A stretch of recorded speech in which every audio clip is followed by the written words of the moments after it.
This meeting of Forward Pinellas to order, please. It's January 11th, 2023. Good afternoon, everyone, and welcome to all of our citizens that are here to be heard today.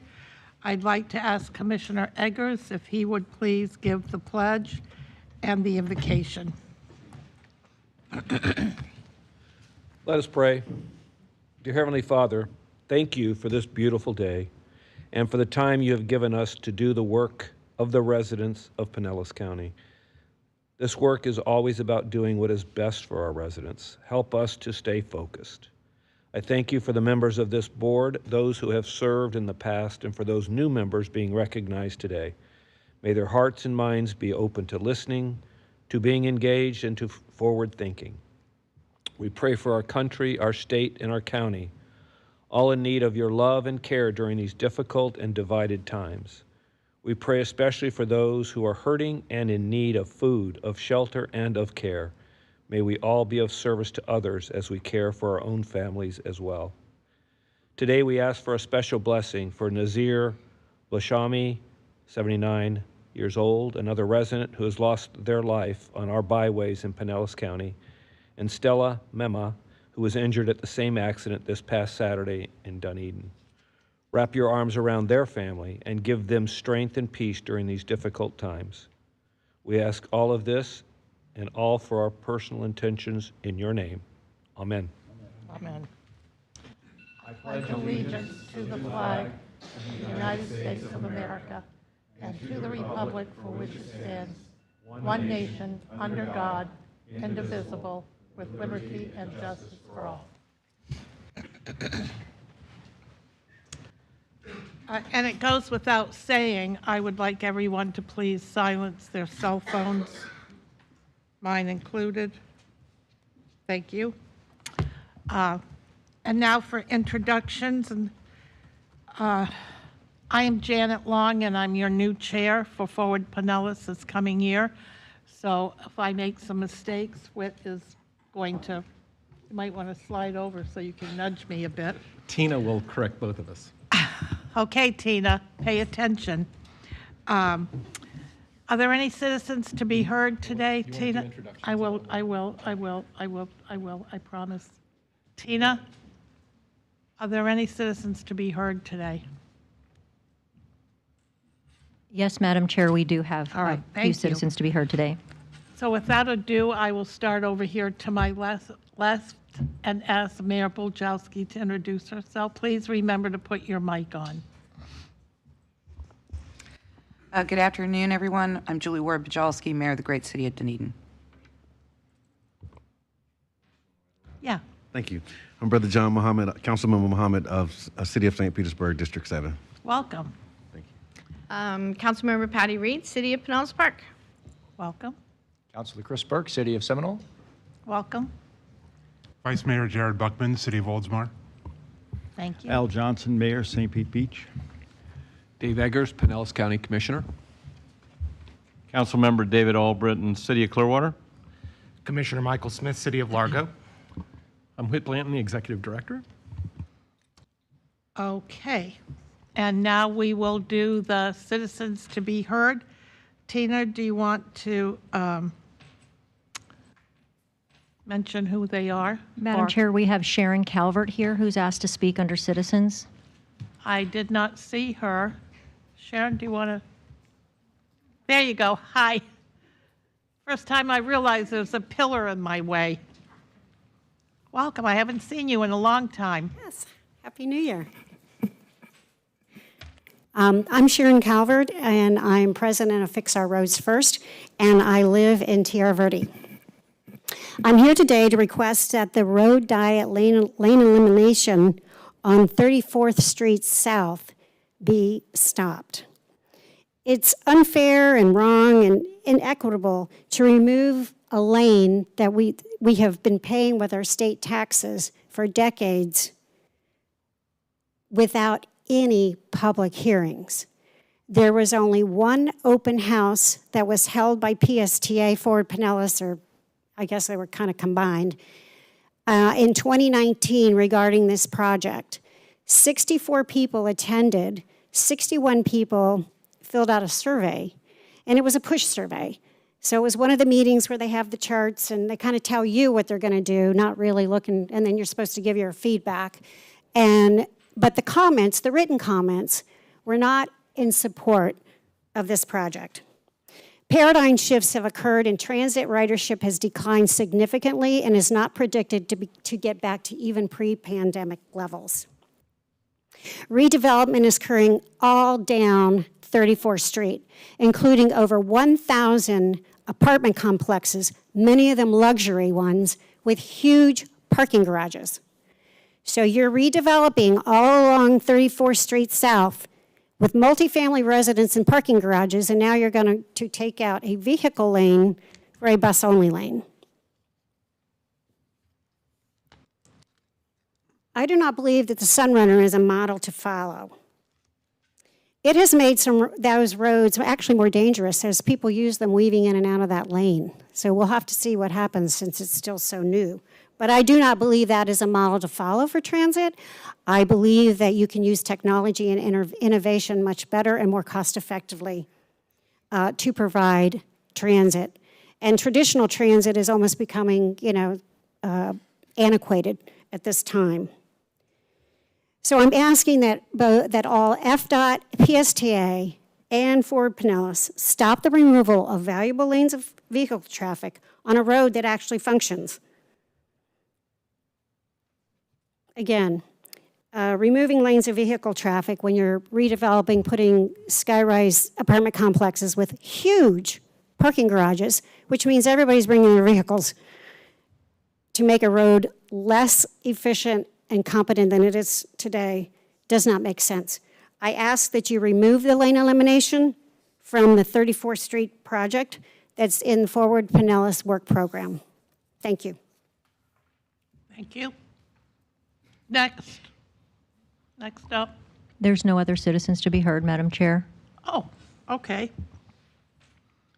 All right, now we're on item 4, recognition and announcements, and I would like to ask Whit to please welcome the new board members to our group. Sure, and a couple of them have informed me that they are on their way, so we expect Commissioner Brian Scott to be here shortly. But this is a big deal for Ford Pinellas today because we have the biggest turnover of the board membership since I've been here, and I suspect in even longer time than that.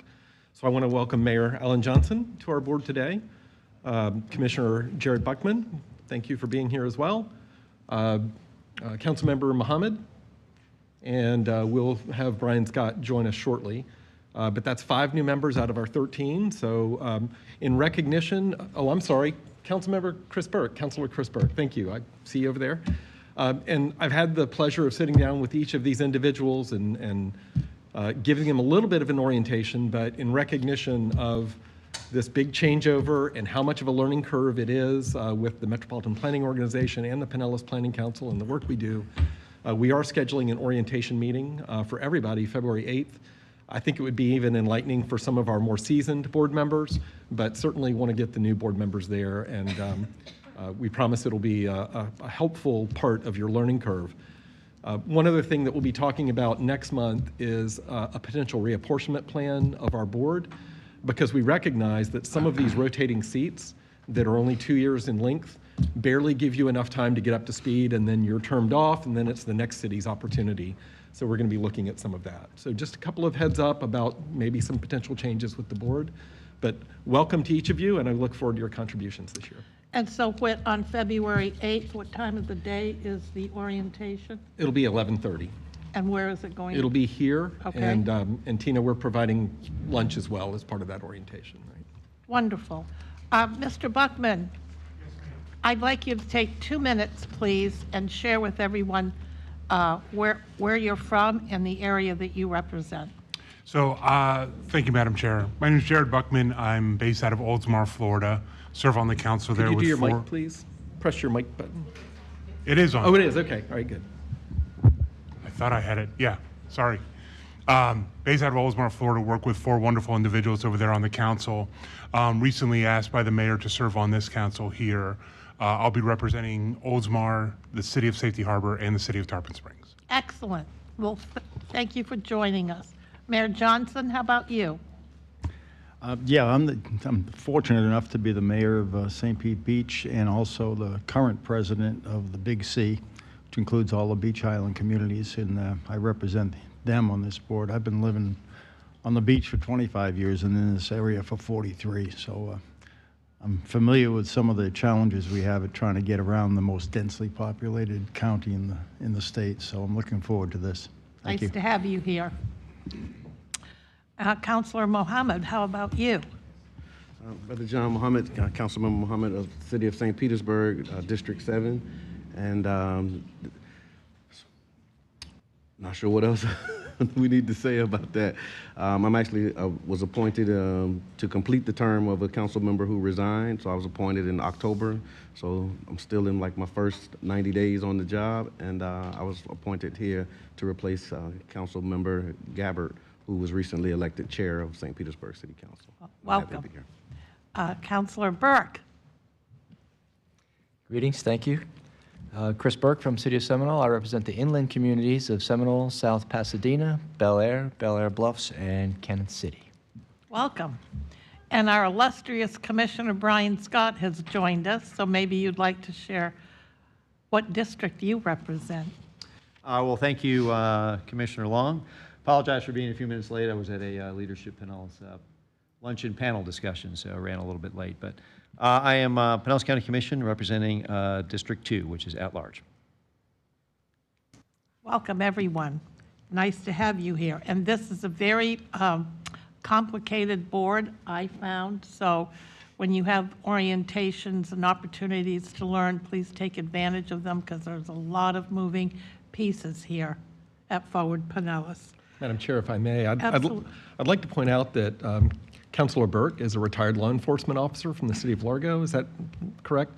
And has a real interest in safety, in particular because you've been a first responder to some of our road fatalities in Pinellas County. So we look forward to your perspective on the board as well. Thank you, Whit. Anyone else? Commissioner Albritton, did you have something? You looked like you were going to say something. Certainly. Okay. Item 4B, a recognition of outgoing board member. Oh, I'm sorry, he's not here today, so we'll have to do that at our next meeting. Commissioner Gina Driscoll is walking in to join us from the great city of St. Petersburg. Thank you for being here. Okay, and now we are on the consent agenda. Is there anything anyone wishes to pull from consent? If not, may I have a motion? Move to approve consent agenda. Thank you. And Second. And Commissioner Egger has seconded. Do we need a roll call? All in favor? Aye. Thank you. Can I say something about that real quick? If you must. I would. I would just like to point out the annual report that's on here is a really good summary of the work that we did over the last year and some of the things that we'll be taking on this coming year. And I really want to just congratulate Dana Santos, who's our relatively new communications manager. Dana's been here a little more than 3 months, and she put this together, and the first draft was amazing. And so I really just want to single out Dana for a really good job. And I think this annual report, it's a shame it's buried in the consent agenda, but take a look at it if you have an opportunity, and I think it's a nice summary. What you're doing today is authorizing us to distribute this report countywide. Okay. You're welcome. All right. We've approved the consent agenda. Are there any citizens that wish to speak to the consent agenda? Tina, I can't. No, Madam Chair, there's not. All right. And now we are on public hearings. Item 6, adoption of the public participation plan, a presentation by our own Chelsea Ferraro. Hi, Chelsea. Hey there, how are you? Good. All right, if you could pull up the presentation. Thank you. What? Oh, sorry. All right, so I'm here today, to talk about the public participation plan. We did bring you a draft of this a number of months ago. However, we do have quite a few new board members. So I'm going to kind of recover some of the ground that we touched on previously for those that were on the board at the time. So first of all, what is the public participation plan? And this is really our guide for outreach as an agency. It's a very broad outline about the types of public outreach that we're going to undertake as an agency. And generally, most of the larger projects that we undertake, they have their own very unique tailored plans for how the public will be engaged. But this is really just an overarching one that guides kind of all of the outreach that we do here at Ford Pinellas. And why do we need it? Well, first and foremost, it is a requirement. All metropolitan planning organizations are required to have a public participation plan, but also it's just really good practice.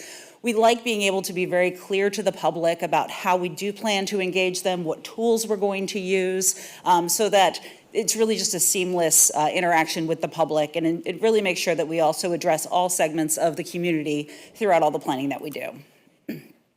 So the various components of the plan, and if you did have a hard copy of the agenda packet, it was linked in there because it is a very lengthy document, but this is generally the outline of the plan. We start out with who we are and what the PPP is, that's a public participation plan. We identify specific opportunities for public participation in some of our larger planning studies, like our long-range transportation plan or the Transportation Improvement Program, which is the five-year outline of transportation projects. We also include a communications roadmap, and this is one of the more unique things that we've identified with this version of the document. Instead of just saying, yeah, we're going to do all of these different things, we wanted to make it a lot more tailored for our staff. So, for example, and I'll show it on this slide, we have employing audience-sensitive tools.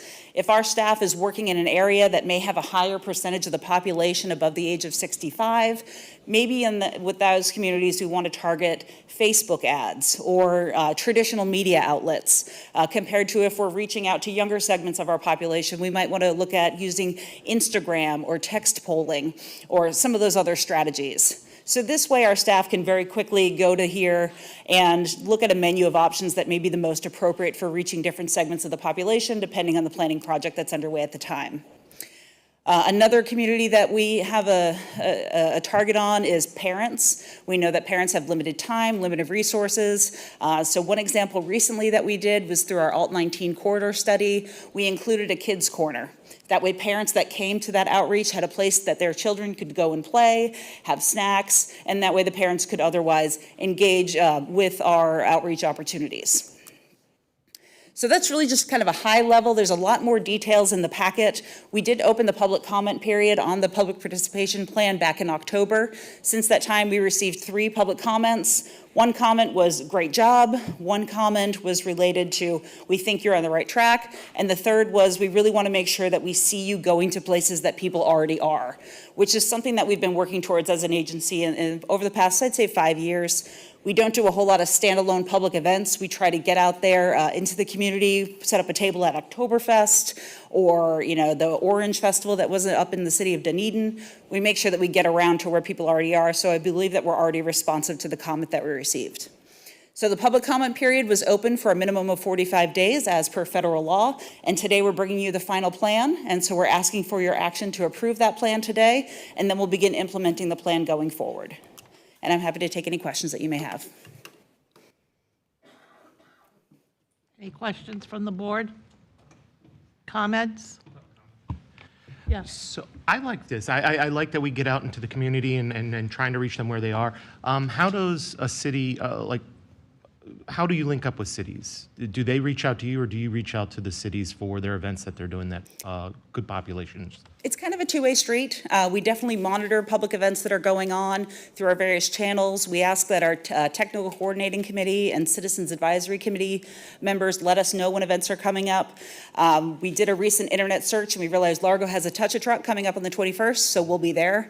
But anytime that there is a special event coming up in your community that you think it might be worthwhile for us to be there as a presence to get input through outreach, please just reach out to us and we'll be happy to work with you to see if we can get staff there. And the follow-up is I work in a library on the side job of this, so I like the part where we're focusing on parents and giving them the opportunity to be there for their kids, to show up and have someone help out. And if anything, reach out to libraries because they do have a great staff of librarians who also can help do programming and stuff like that to entertain the young ones. All right. So, Great suggestion. Thank you. thank you so much. You're welcome. Thank you, Mike. Anyone else from the board have any comments on Chelsea's presentation? Thank you, Chelsea. Thank you very much. Commissioner Floyd? Madam Chair, Oh, that was an action item that'll require board action, and there are no citizens to speak on the public participation plan. All right, thank you. Motion to approve. Sorry. All those in favor? Aye. Thank you, everyone. Commissioner Floyd, I'm so sorry for the interruptions. Could you please take a few minutes to introduce yourself to our new board members? Yeah, absolutely. A few minutes is quite a lot, but maybe a few seconds. Yeah, my name is Rishi Floyd. I am council member in St. Petersburg, District 8. This is my second year on the board, so I'm excited to be able to get even more information and more in the weeds on what we're doing here. Looking forward to working with everybody that I've worked with in the past and everyone that's new as well. Thank you very much. And you weren't here in the very beginning, so you may have missed the fact that on February 8th, Forward Pinellas is having an orientation. You already know about that. It's going to be at 11:30 in here, and they are serving lunch. All right, and Gina, for your consideration, if you're able to come, it'd be a great refresher. All right? Okay, so now we already approved we did approve the adoption of the public participation program, did we not? We just did, okay. Yes. Okay, we will now move into the what is that? Pinellas Planning Council public hearings, is that what that says? Yes. Which will be conducted as follows. I will first ask Forward Pinellas staff to present the items. The applicant local governments are available for questions as needed.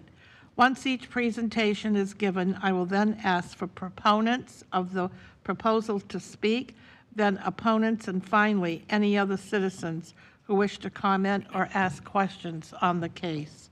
We will then hear rebuttal by the applicant as necessary and a staff response or summary. At that time, the board will ask questions, and then I will close the public hearing and the board will deliberate and take action. Okay, so now this is my new gavel. We are in the public hearing process. So on the item 6B1, case CW 23-01, City of St. Petersburg. This is an action item. The presentation will be given by Nosheen Rahman from Forward Pinellas. Nosheen, nice to see you. Thank you, Chair Long. Nice to see you too. Welcome to the new board members. For the record, my name is Nosheen Rahman. I'm a planner at Forward Pinellas, and just about every month I present one or more countywide plan map amendments. You're in luck today. I just have one for you. So, starting off, this case is submitted by the City of St. Petersburg, and they are seeking to amend properties from the public, semi-public category to the residential low-medium category. And the purpose of this amendment is to allow for the development of single-family homes across these properties. The subject property is located at that very readable address in front of you. The reason that there are so many numbers involved in this location is because the amendment area consists of 2 tracts of land with 9 separate parcels and different ownerships, so we just wanted to make sure to reflect that in the location description. The amendment area is approximately 4.4 acres in size, and existing uses consist of 1 single-family home on the property, and surrounding uses include single-family residential uses, institutional, and open space uses. The following image shows you the front of one of the subject properties, specifically at 2624 Union Street. So essentially, this amendment area is 4.4 acres out of a larger 7.5 acre parcel, and it was formerly owned by the Diocese of St. Petersburg, at which point approximately 4.1 acres of this property was sold by the diocese, while the other 0.3 acres was bought by the YMCA and then converted into the single-family home you see in front of you. And the rest of the amendment area, which is further down South Union Street, is largely vacant. Now, the slide here in front of you shows the current countywide plan map categories, the amendment area outlined in black, showing you the two parcels which are designated public, semi-public. And the tables in front of you show the permitted uses and allowable density and intensity standards for this category. Now, as mentioned, the purpose of this amendment is to allow for the development of single-family homes across both properties, hence the proposed amendment to the residential low medium category, which is shown on this map in front of you. And similarly, the table shows you the permitted uses and the maximum allowable density and intensity standards of this category. To conclude, this proposed amendment is appropriate for the intended purpose and is consistent with the locational characteristics of the residential low medium category, and it can be concluded as well that the amendment is consistent with the relevant countywide considerations contained in section 6531 of the countywide rules. And for the benefit of our newer board members, these 7 considerations are what we weigh all of our land use cases against, and they're shown on the slide in front of you as well as the attached staff report. But essentially, we balance all these criteria and consider our decision when providing our recommendation to you. And lastly, there were no public comments received for this case, concluding my presentation. Thank you. All right, now, I would just like to ask if we have any proponents that would like to speak today. Madam Chair, for the record, there are no proponents, opponents, or other citizens wishing to be heard on this case. No other citizens? No, ma'am. Okay. Then, the public hearing is closed. So may I, how would the board like to proceed? Any questions? No? Oh, there, John. Madam Chair, yes, I'd like to know, is it possible to multi-family dwellings on the parcel once it's redone, or is that all single-family units that are allowed? The residential low medium category is primarily for single-family homes, and if the communications folks could pull up the slides again, I can guide you towards the table which shows those density and intensity standards. But essentially, the uses are only primarily single family. And in front of you, you can see that the maximum allowable density is 10 units per acre, which would prevent those multifamily homes that you're asking about. You might learn about this later, but we have other categories that allow that, and this is not one of them. Okay, great. Thank you. All right. Anyone else wish to ask a question or have a concern that needs to be addressed? No? Motion by Commissioner Driscoll to approve the item, and second by Councilor Burke. All those, what?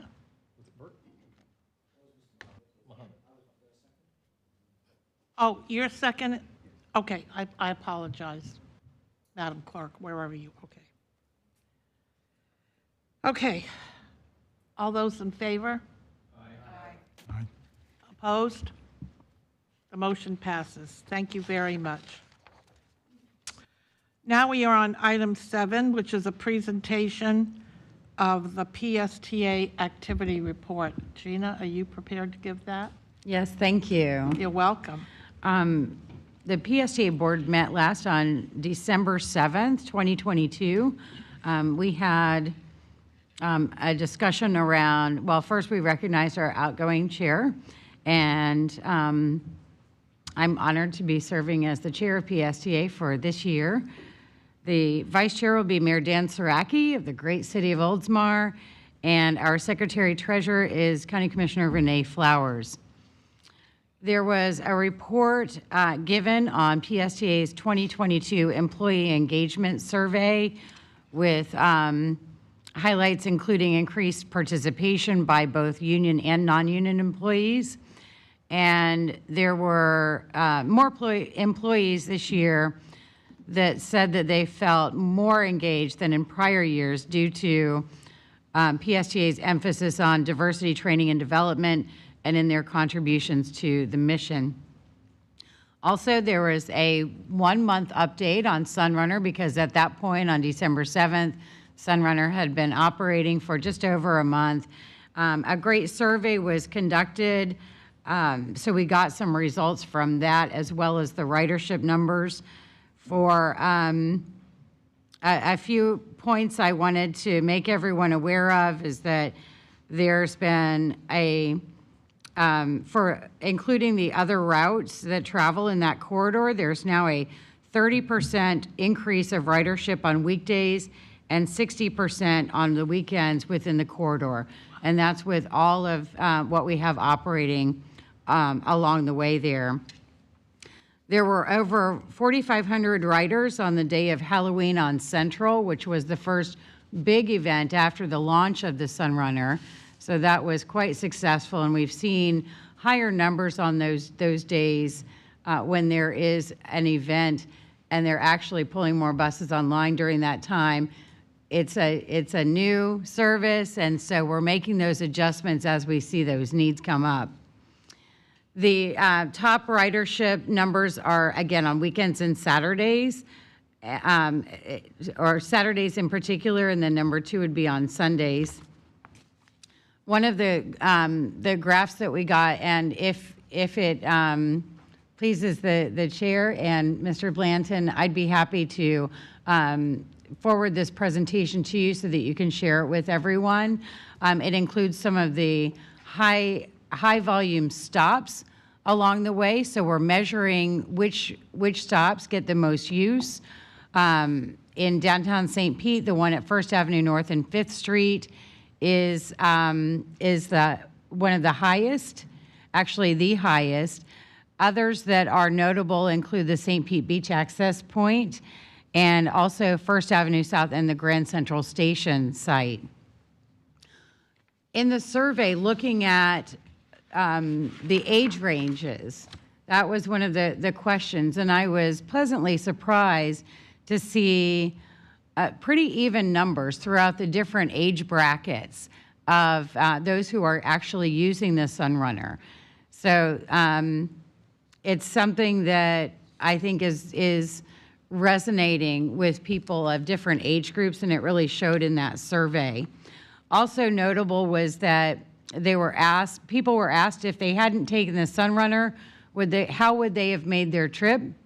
There were about half of the people said they would use their personal vehicle, but just over 15% said that they wouldn't have taken the trip at all if they weren't going to be using the Sunrunner. So I found that interesting, and I look forward to finding more information as we continue to do surveys of riders and collect that information as well as the ridership numbers as this progresses. Because again, this is the first month.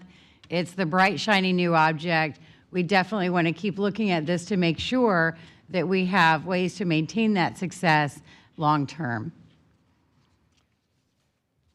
That is all I had for the PSTA report for today. And again, I'm happy to forward this report to you to share with everyone. I'd really like to see it, and thank you for that report, Gina. I find it just startling, really, as I travel up and down the county to interact with folks that are from way North County and even over in Hillsborough County who are talking about the Sunrunner, unsolicited, by the way, and how fabulous they think it is. And I was troubled a couple of days ago to have a conversation about the fact that there are some folks who think that there are just an overwhelming amount of accidents on the route as a result of the Sunrunner. Do you have any data that reflects that there are an overabundance of vehicular accidents on the route?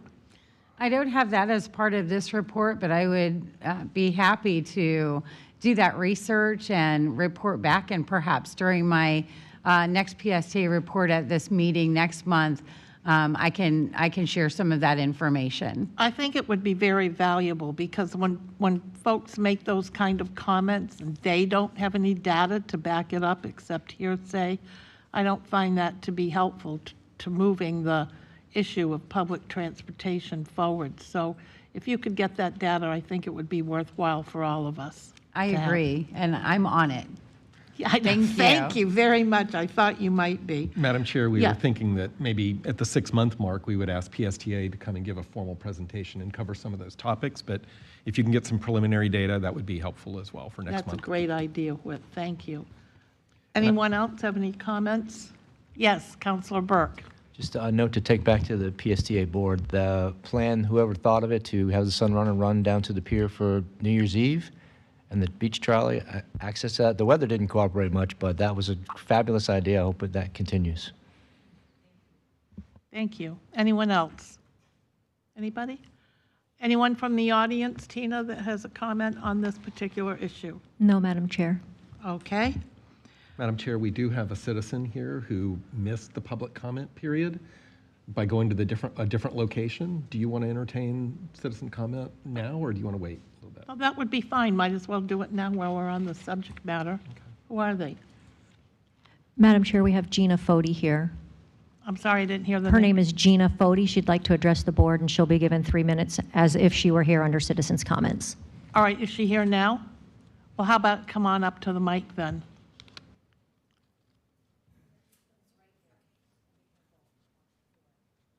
Thank you for coming today, Gina.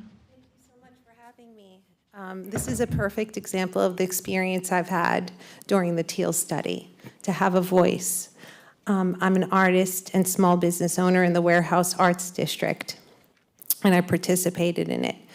And I'm very excited about some of the changes that we're having in the Warehouse Arts District to be able to change our uses. I'm in huge support of that. Again, like I said, the opportunity to have a voice is not an easy one. I don't have a huge development firm. I don't have some really sassy, sexy thing to provide to the city, per se. My art, maybe some murals, but I was treated as though my voice mattered. And in those meetings, I heard people, businesses, city officials, and everything saying that this is something that needs to be done. We need to have the allowance for some of our use changes there. I've been there for 10 years, and it's been a real obstacle. So I'm very much in support of that, very appreciative for the voice that I've been given, and thank you so much for this opportunity to speak. I know it wasn't super special, but and I'm sorry for also going to the wrong location. No worries, but I hope you'll come back and engage with us again. I would love to. Again, thank you so much for all that you're doing. Thank you. You're welcome. All right? We're good? Yep. Okay, and now we will have the regional activity report. Do you want to, that's you. Yeah, it's me. Okay, go for it. Thank you. You may notice that we've changed the title of this item. It used to be the T-BARTA Activities Report. I do want to report that in our legislative committee earlier today that we heard about a bill that's been filed that would sunset T-BARTA. I don't remember the timing of that, but it's been filed, and it was promised to be filed by Representative Holcomb. So in light of that and the slow unwinding of T-BARTA, we've changed this to be a little broader. And if there are T-BARTA items that we can bring forward under this topic, we will. But there's also the regional other MPOs and also the Tampa Bay Regional Planning Council and our own Florida Department of Transportation. I do want to highlight just a couple of items under this item. First, over the holidays, right before Christmas, we did receive the final report for the US 19 Regional Rapid Transit Project that T-BARTA was leading. And I have committed to work with my counterpart in Pasco County, Carl McKiska, to develop a proposal for a regional express bus service that would operate in the US 19 corridor, essentially from State Road 52 in Pasco County to the Gateway Mid-County area in the Carillon location in St. Petersburg. That recommendation, that project, has been significantly scaled back from the initial concept that T-BARTA developed, which was a dedicated lane running bus rapid transit in the US 19 corridor, and the costs really were far in excess of the projected ridership, and we didn't think it would be successful in attracting state or federal funding. So we worked with T-BARTA and their consultant to bring that scope down within reason, and now we're looking at a regional express bus that could start potentially in the next couple of years. As you know, with transit, we need local support. So the idea of this proposal would be to develop something with costs, a schedule, and basing on that report that we could then work with the two respective counties and the local governments along the route to see if we have that support for local service or regional service. And then we would approach the Florida Department of Transportation with a partnership based on that local commitment. And I think we have a good chance of being successful. As you all know, a large percentage of the workforce here in Pinellas County commutes in from Pasco County, and the US 19 in corridor in particular has the demographic profile and redevelopment characteristics that lend itself maybe better than some areas to that kind of public transit service. And if you've ever tried to transfer between Pasco and Pinellas on a bus today, it's not a real ideal situation. There's a lot of room for improvement. So look for that proposal to be presented back to this board sometime in the spring, and then we'll go from there with the respective local governments. I also wanted to mention another item is back in December, the Transportation Management Area Leadership Group and the Suncoast Transportation Planning Alliance met to identify and vote on regional transportation priorities. Those priorities, I'm not going to give you a list of those, but they will be coming back to this board for affirmation and approval at your next meeting in February. So that's typically how we do it. We have those bodies make those recommendations and adoptions, and then we bring it back to the respective MPOs for approval. We are continuing to have discussions of a regional metropolitan planning organization. That process is ongoing. We will expect to make some headway this year on that to see if there's the sentiment to move in that direction in Hillsborough and Pasco counties, and I've committed to having a workshop with the Board of County Commissioners to discuss that as well. So stay tuned on developments there. Finally, the last item I'll mention is that the Tampa Bay Regional Planning Council is hosting a Resiliency Leadership Summit in May, on May 4th and 5th. And each of the three MPOs have been invited to speak, and we've all agreed to do so, with Secretary David Gwynn serving as moderator, to talk about how our multimodal transportation planning program and priority program is contributing to a more resilient Tampa Bay. So just wanted to give you a heads up about that, and I would encourage each of you to consider attending that Resilient Tampa Bay Leadership Summit. And that's all I have today, unless anybody has questions for me. I have a clarification.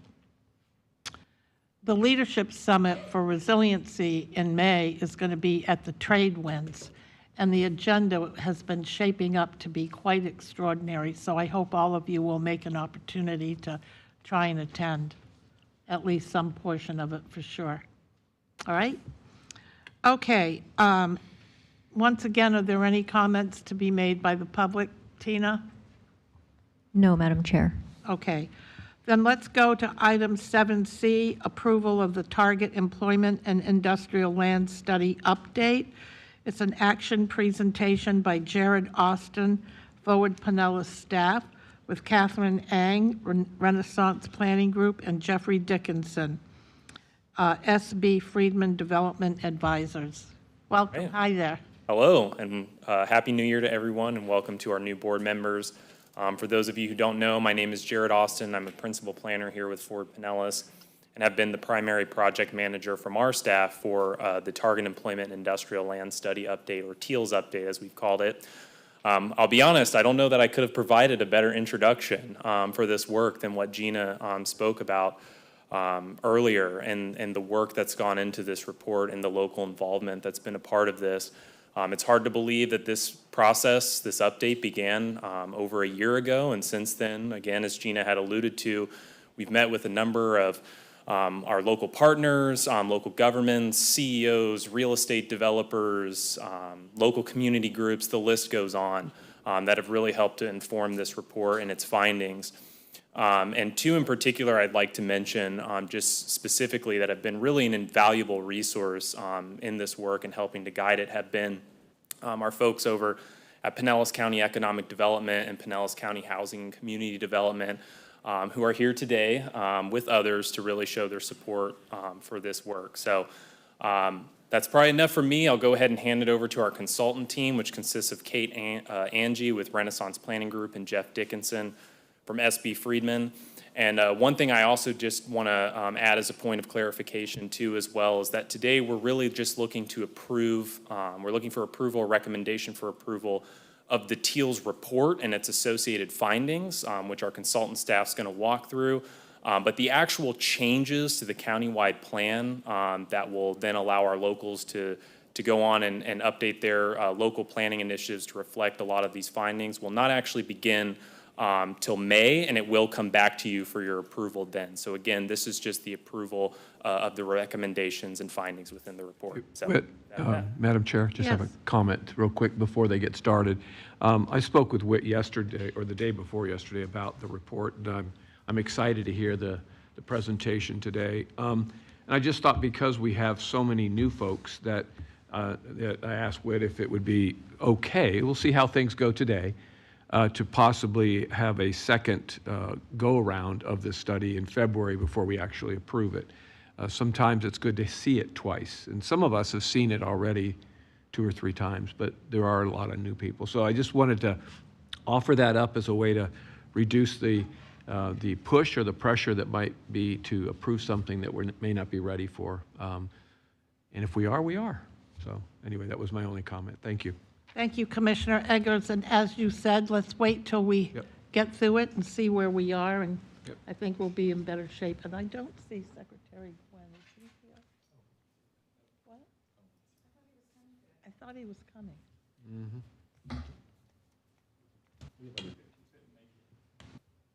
All right, well, the best laid plans of mice and men. Okay, proceed. Thank you. Good afternoon, everyone. My name is Kate Angie. I'm with Renaissance Planning, and we were the lead consultant. We also have on board Jeff with SB Freeman Development Advisors. They were our subcontractor. So we embarked on this study with some real big picture goals. This is an update of a previous study done in 2008, and the big picture is to say, how do you want to use your land, and what's the best way to do so to preserve kind of employment uses, economic development, while also dealing with other competing demands for land. One of the biggest competitions for land right now is residential. So we had that as our kind of backdrop, and that's really what we were focused on trying to address. So we've done a lot of discussions with the community. There's been some good analysis done that look at projections for job growth. We've looked at how land has been used and a lot of different things. And there's some key findings that have come out of all this work. First and foremost is that not all jobs are equal. And what we mean by that is the pay scale, the type of kind of footprint that different employment uses have in the county. These are all different factors. And so as you're thinking about land use policy, kind of understanding where can you get the most bang for your buck in terms of how you focus your job growth and your economic development, that's one of the key findings. We also know the nature of work is shifting. Many of us are capable of and are now working from home a couple of days a week. That's changing the demand for different types of employment uses, office buildings, things of that nature. So that's the other kind of big thing that's come out of this. What we also know is when this study was done in 2008, it kind of had a projection of job growth that we really haven't seen in the county. There's been some good growth in certain areas, but it hasn't really, grown at the rate that was anticipated. So what do we do with that information? Another key finding is that many of the buildings that are out there today, be it industrial, be it some of the office space, be it even some of our commercial spaces, they're aging. They need to be modernized, and that's a big part of what employers are wanting and saying they need in order to grow and expand or even come to the county to begin with. The other thing, though, is when we talk about attracting employers and growing employers, that's very tied to the workforce that's here and their issues. And what we're hearing from that side of the equation is that, affordable housing is a big issue in terms of workforce retention, attraction, and those sorts of things. So how people can live here is very tied to then how you can grow jobs here. So given all of these things, we went into this with kind of a land use, economic development focus, but just if you guys can take away from this that these are all interlinked issues, and how you think about job growth and how you think about land use, transportation, and housing, it's all very linked. So they're holistic challenges requiring holistic solutions. So real quick, the historic policy context. Back in 2005, I think it was, Pinellas by Design was an economic development kind of study that basically said if the county is going to continue to grow and foster economic development, it can't really create more land. It's got to start thinking about a strategy that says our land might need to go vertical instead of horizontal. We got to build up because we can't grow out. We're going to run out of land. So that has been an overarching kind of guidance, if you will, in terms of land use policy. So within that document, it also laid out the fact then that thinking about economic development, you want to think about jobs that can generate the highest possible wages and also maybe have a lighter footprint in terms of land use. Wanting to think about things that are export oriented, and I'll let my colleague speak to a little bit more about what we mean by primary jobs and target industries. But basically, we want to bring wealth into the county. We don't just want to circulate the wealth we already have. So those are some of the drivers that really were created in 2005 that started the initial 2008 TEALS project. Since then, the study that came out in 2008 basically said that there's a need to kind of attract a whole lot more jobs by 2025. Haven't hit that target. But then in order to do so, there's a need for land, and there's a need to have a real land use strategy to go along with that. So that's the work that was done a while back, and that basically created what is known as the Target Employment Centers policy, which basically was a way to say, these are the places in the county where we want to really make sure we can foster employment uses. So that's been the policy for a while. Since that 2008 study and that policy was put in place, though, as you probably know, you have continued to grow.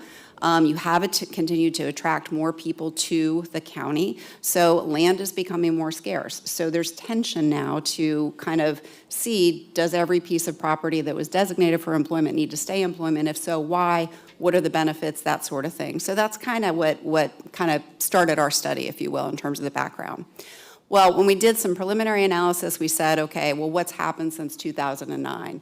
And about 10% of the land that was designated as industrial did convert to other uses. It didn't necessarily convert to residential, but it converted to something non-industrial. So that tells us that the market wants something else. The market was saying, hey, we've got some underutilized land, let's convert it to another use. And the map that you're seeing up here, those little red boxes represent those conversions.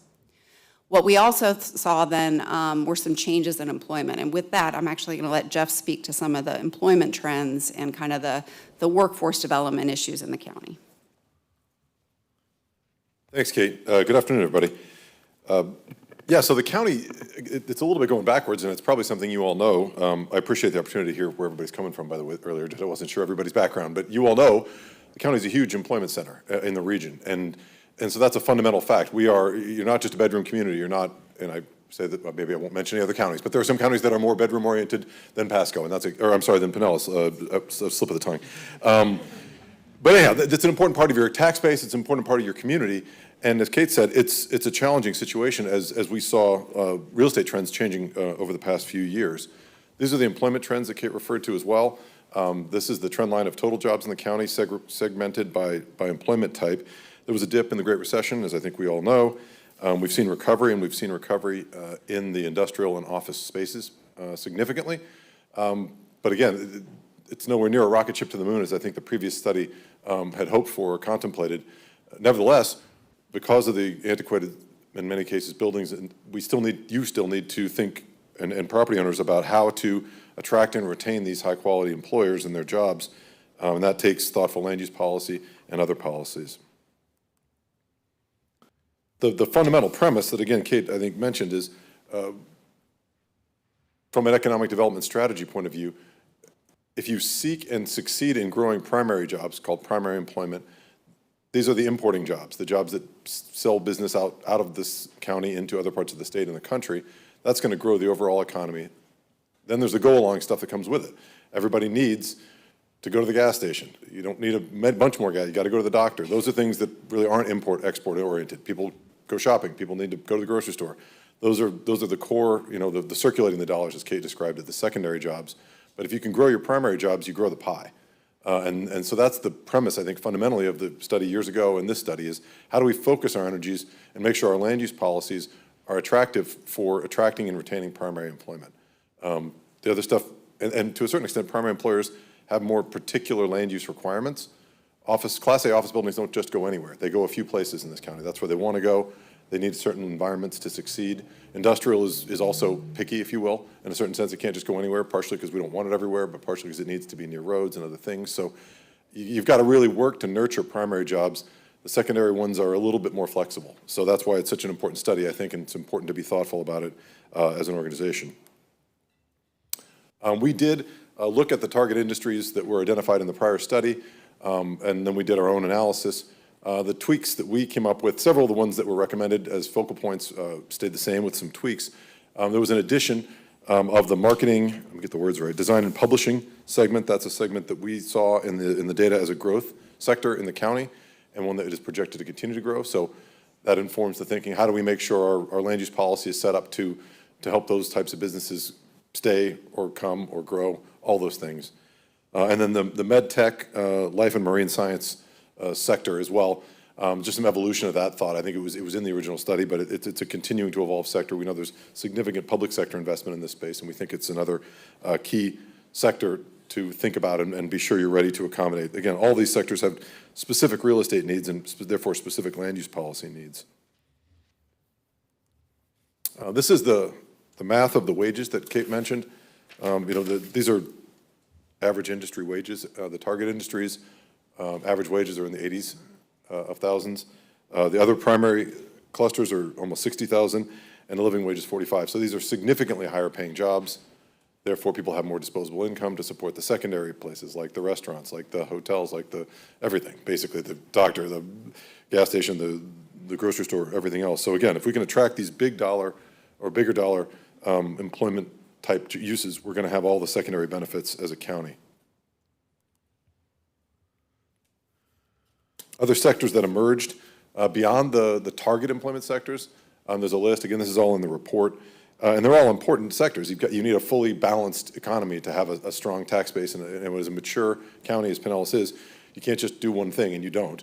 So you need to work in all areas, but again, some of these are more flexible than others in terms of land use policy, but these aren't the biggest dogs, but they are also important. We got some help from CareerSource Pinellas. There were some questions about workforce and whether that was a real constraint. It's not precisely a land use challenge, but it's certainly an important issue. There's a summary table about the findings that they provided to us. Again, we understand nothing really works without people, and so we've incorporated this information into the report. It's again part of the partnerships and the ongoing communications, I think, of various agencies to make sure that the folks are either coming through the various education systems, be they the high schools or the community college, to be prepared to support these industries where the growth lives and the wages are highest. So we generated new projections of demand. Our projections are driven by projections of economic output, and then we converted that into real estate, essentially. Those are the data that we can get that are prepared at the long distance levels. So, we've got projections of office square footage demand, total office square footage demand of 3 million square feet. Again, as Kate said, certain office space exists in the county, but it's not suitable for contemporary users, it's not in the right place. So you're going to need, we think, 3 million square feet, and up to 1 million of it will be for these target industry sectors jobs. And again, those need to be in more narrowly described places. They don't just go anywhere. They want to go in a high amenity location, and Kate will talk more about that in her portion, the next section of her presentation. But there is demand, and we need to be ready from a land use policy, and ultimately, to some extent, potentially from an incentive point of view, to facilitate that kind of redevelopment in those places. Industrial, similarly, we did project demand. 6 million square feet is not an enormous amount of square feet in the grand scheme of things. If you go out to between here and Orlando, they're building 6 million square feet a day. But it is important, and those jobs are, a lot of these jobs are retention jobs. There are lots of industrial employers in this county, and their buildings are old, and they need a bigger building. They need a different building. They need a different configuration. So again, replacement space makes up, what is that, a sixth of this space in our view, of just, they're in old buildings and they can't stay forever. They've got to modernize or leave or go out of business, basically. So it's a nuanced, you're not a greenfield place, you're a redevelopment place. And so you've got to think about how do we reinvest and work with the private sector to reinvest in the real estate that we have for industrial to keep those businesses here, those jobs here, and those secondary benefits that spin out of those high skill, high wage jobs. So once we had building square feet, we did try to look at, convert it to land. There's an awful lot of words here, but there's a lot of variables when you convert building square feet into land. Kate alluded to density. That's an important one. How dense can we be? That's often a function of parking. That can be a function of how you handle stormwater detention. So anyhow, there's a lot of detail here, but suffice it to say, we looked at the way things are being built, either in a suburban office context or a downtown, more urban, structured parking context, and used those prototypes to drive land consumption requirements. And that fed into Kate's work on how do we think about land use. Once we know how much land we need, we can think about the policies that we need to ensure we have that land available. Industrial doesn't tend to go up, as I think many of you know. It's more of a one-story land use, so it was a little simpler to think about density there. And so we've got an FAR of 0.25, which is a pretty normal floor area ratio, the ratio of building roof to land. So anyhow, these are essentially just the conversion of building square feet to land consumption, which ultimately feeds into the land use policy decision, or recommendations, I should say. And suitability, Kate.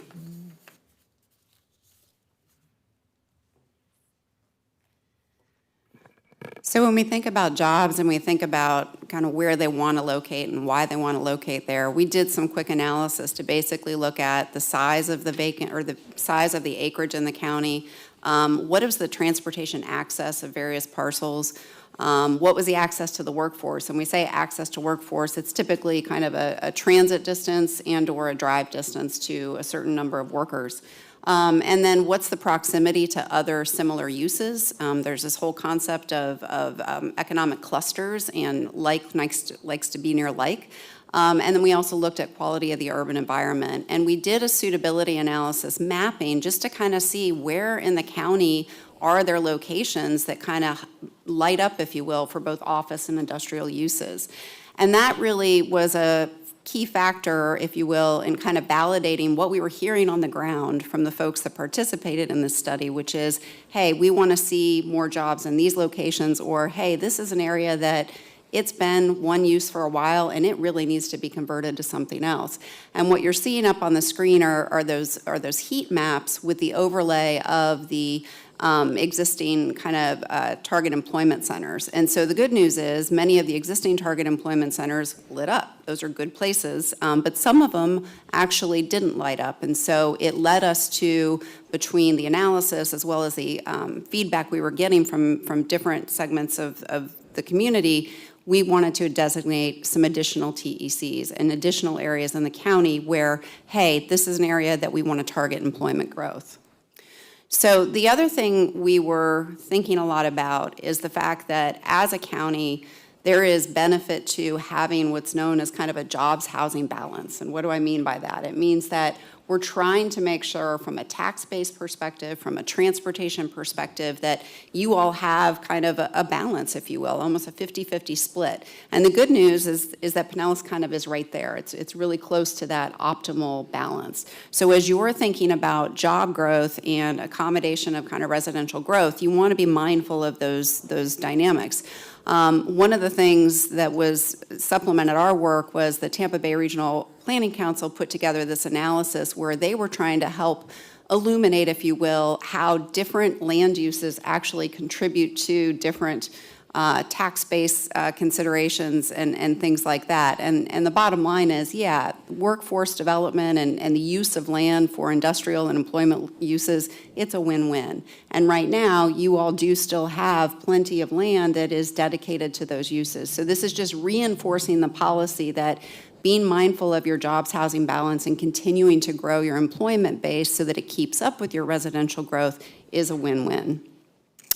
So given all the work that was done, the kind of big picture policy recommendations are to keep doing the TECs, keep that policy in place, but there's some nuances to it. A, let's expand it into a couple of areas, and B, let's take more of a place-based approach. And what do I mean by place-based?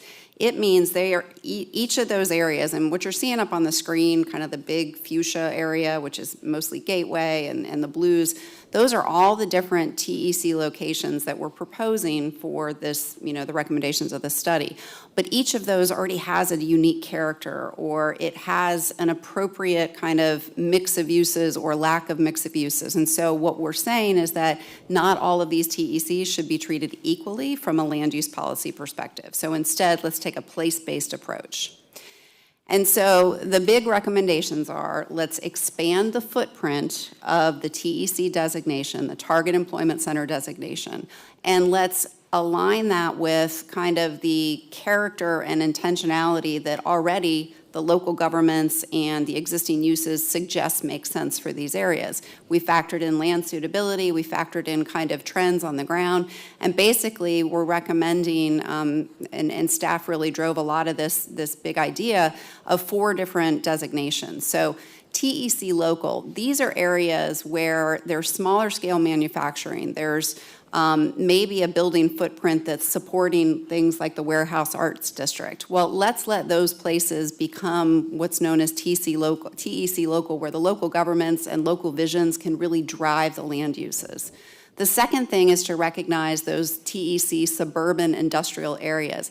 These are places that want to be suburban, they want to stay industrial, probably not the best for maybe allowing mixed use. When we get into TEC suburban office, that's where you might see some opportunity for some mixing of uses, as well as in the TEC urban. So I guess the big takeaway is this. The goal here and the recommendations are, let's not lose any of our employment land, but in places where it makes sense, can we infill with some additional uses to make better use of our land and actually to create more places. And what I mean by create more places, if you take an area like Gateway, which lights up as one of the best locations for jobs in the county, if you're thinking about industrial or some of the suburban office, there's a lot of land there that if you can do some infill of housing, you're going to actually create an even stronger location for potential workforce as well as employers. So all of these policies are saying, let's go ahead and keep what we've got, but let's allow density and let's allow mixing of uses where it makes sense to do so. So this is a table, I won't read through it, but you can see kind of where the existing target employment centers are, where the proposed ones are, and what the designations are. And I'll caveat this by saying, this is still something that is being put out there as a recommendation. So the specific outline and the boundaries that you're seeing on the maps, those are just the beginning of the conversation. That's going to be work that staff will do to meet with local governments and refine those lines and those boundaries. But this is the overall general recommendation. So in addition to land use policies, the big thing that has come up in all of our conversations with all of our stakeholders and the public is that land use policy alone is not going to get you where you need to be. There's a need to keep doing incentives, if you will. The Employment Sites Program is a very successful program. If possible, it'd be great to fund that with even more money because it's doing the right things. It's helping existing employers and future employers do the build out and the site development to build those modern facilities. But in some areas, there's also a need for more small area planning. One of the things that we have heard is that the return to the office, so the folks that we're trying to get to come back to the office who otherwise could work from home, that Class A office space, the most attractive is always going to be in your urban centers where there's a lot more going on. So it is your downtown St. Pete, it's downtown Clearwater, but it's also Gateway, if Gateway can continue to kind of create a there, if it can create a robust place where people want to be, because that seems to be what your Class A office worker is looking for. We also hope that this study helps the efforts that are going on to look at affordable housing and where to put it and how to accommodate it and how to build it, because there's a lot of good information in here that says, hey, these are the areas we definitely want to retain for employment, but here's also areas where we could do some infill housing. So having those two efforts match up is another key recommendation. And then finally, that workforce development. If you're going to chase the jobs, make sure you've got the workforce development strategies in place, which again, there's a lot of effort in that space. We just wanted to be sure that it was also recognized in this study that there's continued work to be done there. So with that, the next steps, and I don't know, Jared, if you want to speak to this, but there's kind of three key things, which is for you all to kind of endorse the findings of this, and then to move this forward so that you can update the countywide plan and adopt new policy that would designate the target employment centers as suggested. And final remarks, Jared.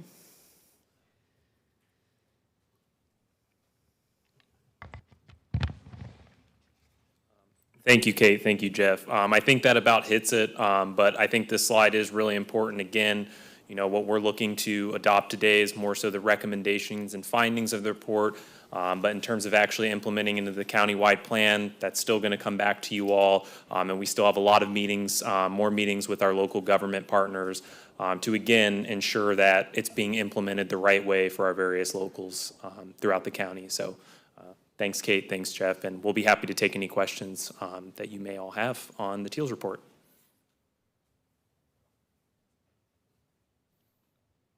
Anyone have any questions, comments?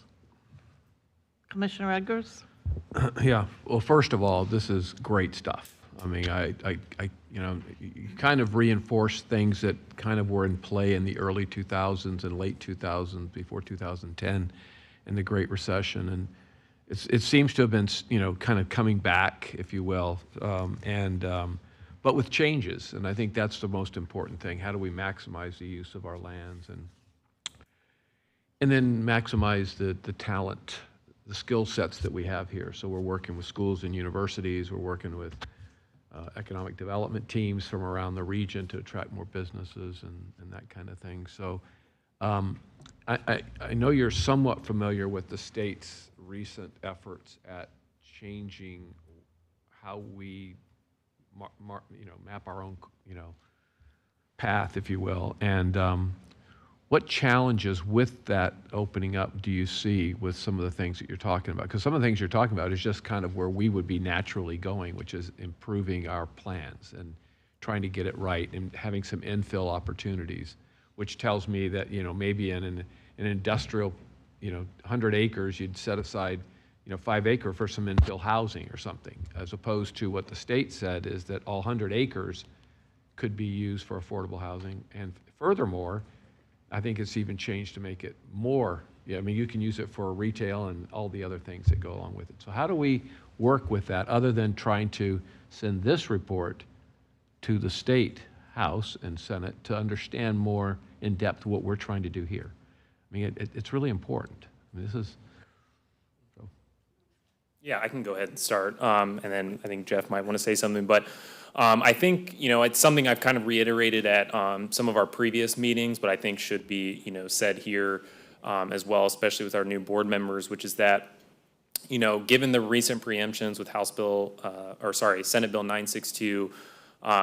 These areas, there has to be still a local process adopted in order for local governments to take advantage of that policy, which relates to the allowing of conversion of industrial land for residential, commercial, and retail purposes. There still has to be a local process, and we believe that a lot of the analysis and the results that we've done in this work, and we've worked with our local governments pretty much hand in glove with a lot of this work to ensure we're selecting the right areas for future target employment uses. We want to make sure that they're on board with those so that we can, again, kind of prevent those key target areas from converting, allowing infill where appropriate, and then in terms of the areas that are outside of those target employment centers, allow them to be more flexible with those so that they can still meet that demand that's coming out of there. And I don't know if, Jeff, you want to add anything? I don't have a lot. I think Jared hit it quite well. I mean, I guess couple things that are sort of agreeing. I have a lot of faith in local government. As much as I love an MPO, like local government is very, very close to the particulars of their town. And so I feel like just because they have that power, as I understand it, and again, I may be misunderstanding the law, they're going to use it appropriately. That's my optimism. The counter pressure is there could be a lot of pressure to convert it and protecting, industrial is the lowest priced land. That is a fact. Land is worth more for housing. And so there is an inherent conflict, and I guess I have to trust local government leadership to be judicious if they take advantage of that opportunity. I guess that would, because if everybody converts everything away from industrial, that's not great for the county. I guess I would say that. Those jobs are going out, there's a lot more car travel, there's a lot more traffic, there's a lot more you lose your middle class. There's all sorts of bad outcomes. So it's got to be just a very thoughtful and deliberative process at the local government level and at this level, in my view. I guess that's kind of opinion more than professional facts. And I'll add one additional opinion, though it's in the report, which is to do more small area planning within each of these TECs to see how much and where can you accommodate that housing. Because get in front of the market, because the market wants to go, and if you can get out in front of them and engage them in that planning process, then maybe you can put at least a vision out there for, if we're gonna have some housing, here's where it makes the most sense now. So get a little bit ahead of that market and do those small area plans. And then provide those development opportunities. Exactly, yeah. Yeah, there was a development, maybe, Jared, you remember, up in North St. Petersburg, where we worked with the city of St. Petersburg and a business to take a large chunk of industrial land and not convert it all to, the business wanted it to have some housing. And so it was kind of a three-way effort at ensuring that we kept the land for industrial use and jobs, but also set aside some. Do you remember the project? There's been a few projects that have happened like that. I think what you're alluding to, though, is, that's really the Jable property. Yeah, those are really kind of the developments we're trying to attract, especially for some of those more suburban office or urban settings.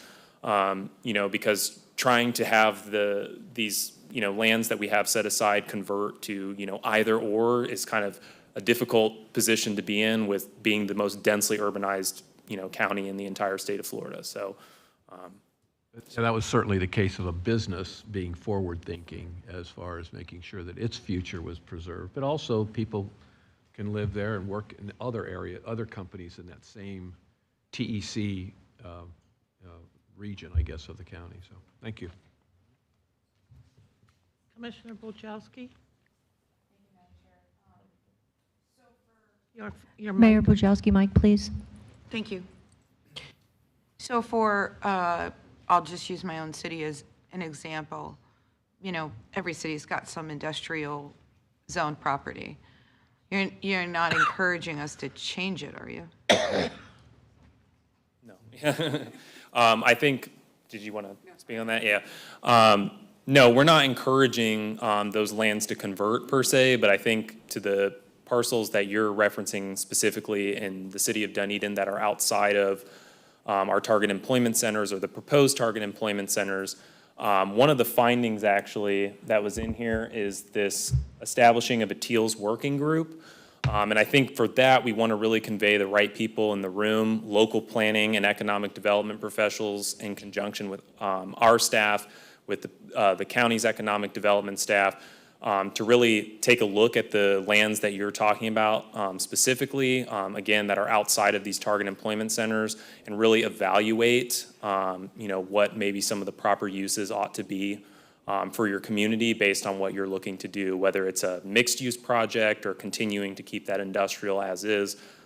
We think that that's something that would be useful for our locals. Okay, well, probably, I think you're probably right. We've already kind of done that through the Urban Land Institute.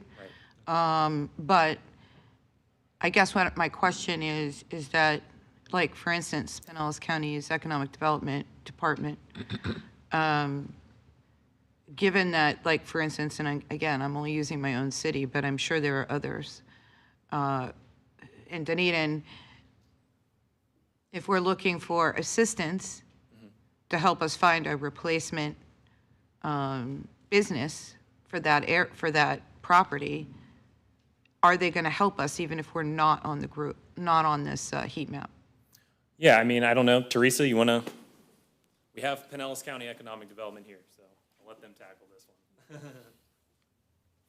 Hi, I'm Teresa Bride, and I'm with Pinellas County Economic Development, and I'm the redevelopment manager. So I will tell you that the other side of the house and myself personally have been working with Bob. No, I know you have. And those types I know of you things, have. I'm but just looking at we next do. steps. No, we do. We absolutely are. We're very much aware of some of the parcels that are up for, negotiation, so to speak, as to what should happen to these sites. And we're very much aware of trying to identify and either take existing businesses that are needing larger footprints because they can't meet the needs in their existing sites, and to help them, find the larger footprints to be able to go into those and stay in Pinellas County. And we're also looking at new ones. There's new businesses that are coming in all the time. And once again, we're looking at how do we help identify and direct them to the proper locations. But we absolutely, that's our primary goal. So. Okay. Thank you very much.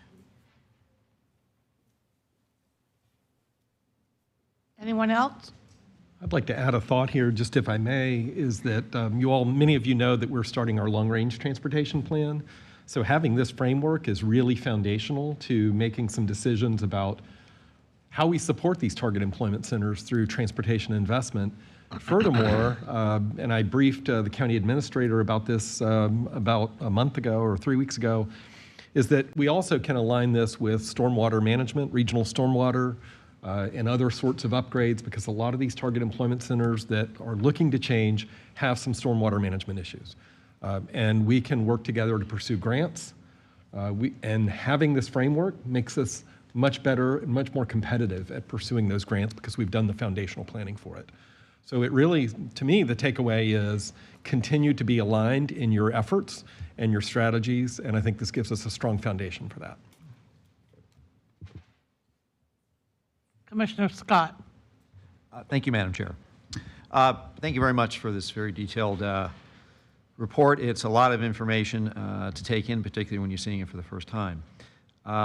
So just kind of looking back in 2008, it said that we needed to create 182,000 new jobs by 2025, and we didn't hit those targets. So we're taking this study on now, like 17 years later.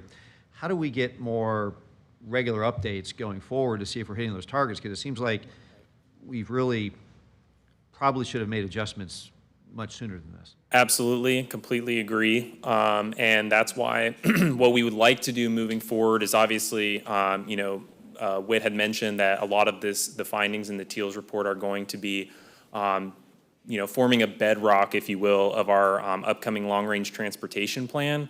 And we'd like a lot of the data that you've seen. I know it's a lot of data about kind of the state of the economy, market trends, real estate demand, those sorts of things. We'd like to have that information updated periodically in conjunction with the long-range transportation plan updates, so that we're keeping that information fresh and updated, every 5 years rather than, like you said, every 10, every 17, every 20. Just so that we're keeping, up with the trends, and especially with, any market changes that may occur from now till then. So, is that a formal process like this here, or what is that actually? What are the mechanics of getting that information to you and then presenting it back to us so we can make? Yeah. So you want to talk about that? I think it's the Teals working group that you're talking about there, and we have committed as an agency to doing much more data analytics on performance measures and metrics. And you'll see that in the strategic business plan agenda item as well as one of the key pillars. We're doing that now. We're doing before and after studies for all of our transportation investment strategies. So I think it's a natural linkage to do not so much before and after, but that tracking of trends. So that's part of it. Thank you. Commissioner Driscoll. Thank you, and thank you for this report. I personally have been very excited to see it, and it was worth the wait. Really appreciate the research that went into this. You can tell that you really engaged with, some of the real players here, and what came from this is a really thoughtful approach to how we should move forward in order to advance economic development in our county. One of my favorite things about this was the opportunity or the possibility of taking a more local approach, as you have suggested, designating for parts of St. Petersburg. There are areas such as the Warehouse Arts District where the kind of industrial and the kind of jobs that we want to have there today are very different from what it's zoned for. And we do have people who are making things there, but it is that looks different from yesterday. Today, my favorite example is Mark Ailing's MGA Sculpture Studio, where he is designing and creating with a team, not on his own, but he has a good-sized team employed with him, creating these large-scale sculptures that are then going out across the country and across North America. So we have some exciting things that are going there, and I think that we need to see what's working today and really modernizing that zoning to fit the job needs that we have today, so that we have the opportunity to bring in that those outside minds, those outside ideas, and create something that is a strong employment center. And in that particular case, it's in an area that's been neglected for far too long. We have vacant land that's been sitting around for years and years and years.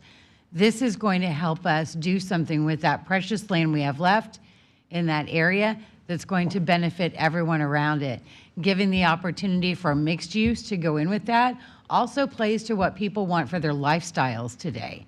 So I really like that we are bringing that mixed use front and center as a real option as we look at other things like transit-oriented development. I mean, it all is interconnected, and it can mean great things for an area that is waiting for progress. And then the way that we look at downtown St. Petersburg, there's very little land left to build on. We do have to look at redeveloping some of the older office space so that we can have that Class A space. The city does own a little bit of land left in downtown St. Petersburg, and I have been very strong in my support for focusing that on Class A office space where it is in the highest demand, so that we can bring in more of those jobs that pay the bills. Now, in the presentation, there was a mention on one of the slides about the emergence of medical technology and marine science as, you know, something that we're now recognizing is a real jobs driver for our area. And in our innovation district, which is already a great activity center, a great employment center, we're seeing that growing by leaps and bounds now. But then when you go to slide 13, and you talk about the workforce strengths and gaps, that particular segment is not on here. Yeah. Is it because it's so fresh and new that you haven't had a chance to add it in yet? That is a component. So we actually have been working pretty much or pretty effectively with some of the resources that we have with Career Source Pinellas and some other report findings that were done in the past from a strategic site selection group to look at some of those skills gaps. They constitute their category a little different. So it's science and science tech rather than medical tech and marine science. But the jobs align pretty clearly. We do plan on adding a section for that into this report. But one thing about you know, some of those clusters, specifically the marine science one specifically, is that yes, it is very new. While NOAA and USGS and all there have been there for some time, along with the university, again, those are more of those public sector environments that, you know, the private sector wants to kind of come in and thrive off of. And we're seeing that now with the hub come online. We've been in contact with St. Pete economic development staff about how they view a lot of the redevelopment with some of the marine storage down there being an integral part of that. And so we wanted that reflected in there, and we are going to be adding that as well, but it's definitely something that we've taken note of and looked into quite heavily throughout this report. Excellent, thank you. I look forward to seeing what that looks like as it gets added in, because we have a fantastic educational pipeline already for marine science, but seeing it displayed with all of the different skills really can help give some guidance to those who are looking at that kind of educational planning. Right. So I appreciate that. With the TEALS working group, can you guys give me an idea of who will be serving on that and how often you might see a report being given? Because I would not want this to be done in a silo. Right. Yeah, so I think we're still in the early stages of that, but I do ensure that by the time, we come back with more information, we'll have that definitely fleshed out in greater detail. But one thing that we've heard come out throughout this report, basically since its inception, is that there needs to be a greater coordination between our staff, county staff, our various local governments, planning and economic development staff, to evaluate a lot of these land use changes that we're talking about, that we're struggling to find fits for, that kind of thing. And so that's something that we want to have happening regularly. We want it to be something that gets the right people in the room to talk about these issues, whether it's specific land use changes or things that are happening at a local level that we all need to be aware of and talking about well in advance. So that, again, we're being proactive rather than reactive, which I think has been a key component of this TEALS work, is how do we, moving forward, continue to be as proactive as possible. And so I think that's something that we're looking to implement with that group, and kind of more details to follow on that one, I would say. Okay, great. And as you continue the conversations with the business community and with employers on this, I would encourage you to look at existing companies who want to grow but are having difficulty finding space. Right. You can find a couple of those entities, even within the Maritime and Defense Technology Hub. They're just at the 1-year anniversary of that building being open, and there are already a couple who are seeing so much success at this location and with that setup that they need more space. And I'm afraid that we'll start losing people if we don't have the space to offer. Completely. So I think that having their voice as part of these continued conversations is extremely important. Certainly. Thank you. I like the next steps. I'm hoping that we can move forward, because right now the next step is simply to begin working on policy changes, and that would be January through May. I don't know what action item we have or if there would be one for today, but I would look forward to seeing what that work looks like. Thank you. Let's address that point in a few minutes, Gina. Right now, I would like to hear from our citizens who are waiting to speak with us. I think that's very important as well. Thank you. Thank you very much. Tina, who do we have? Madam Chair, we have Joe first, who signed in to speak on this topic. Okay, welcome, Joe. Nice to see you again.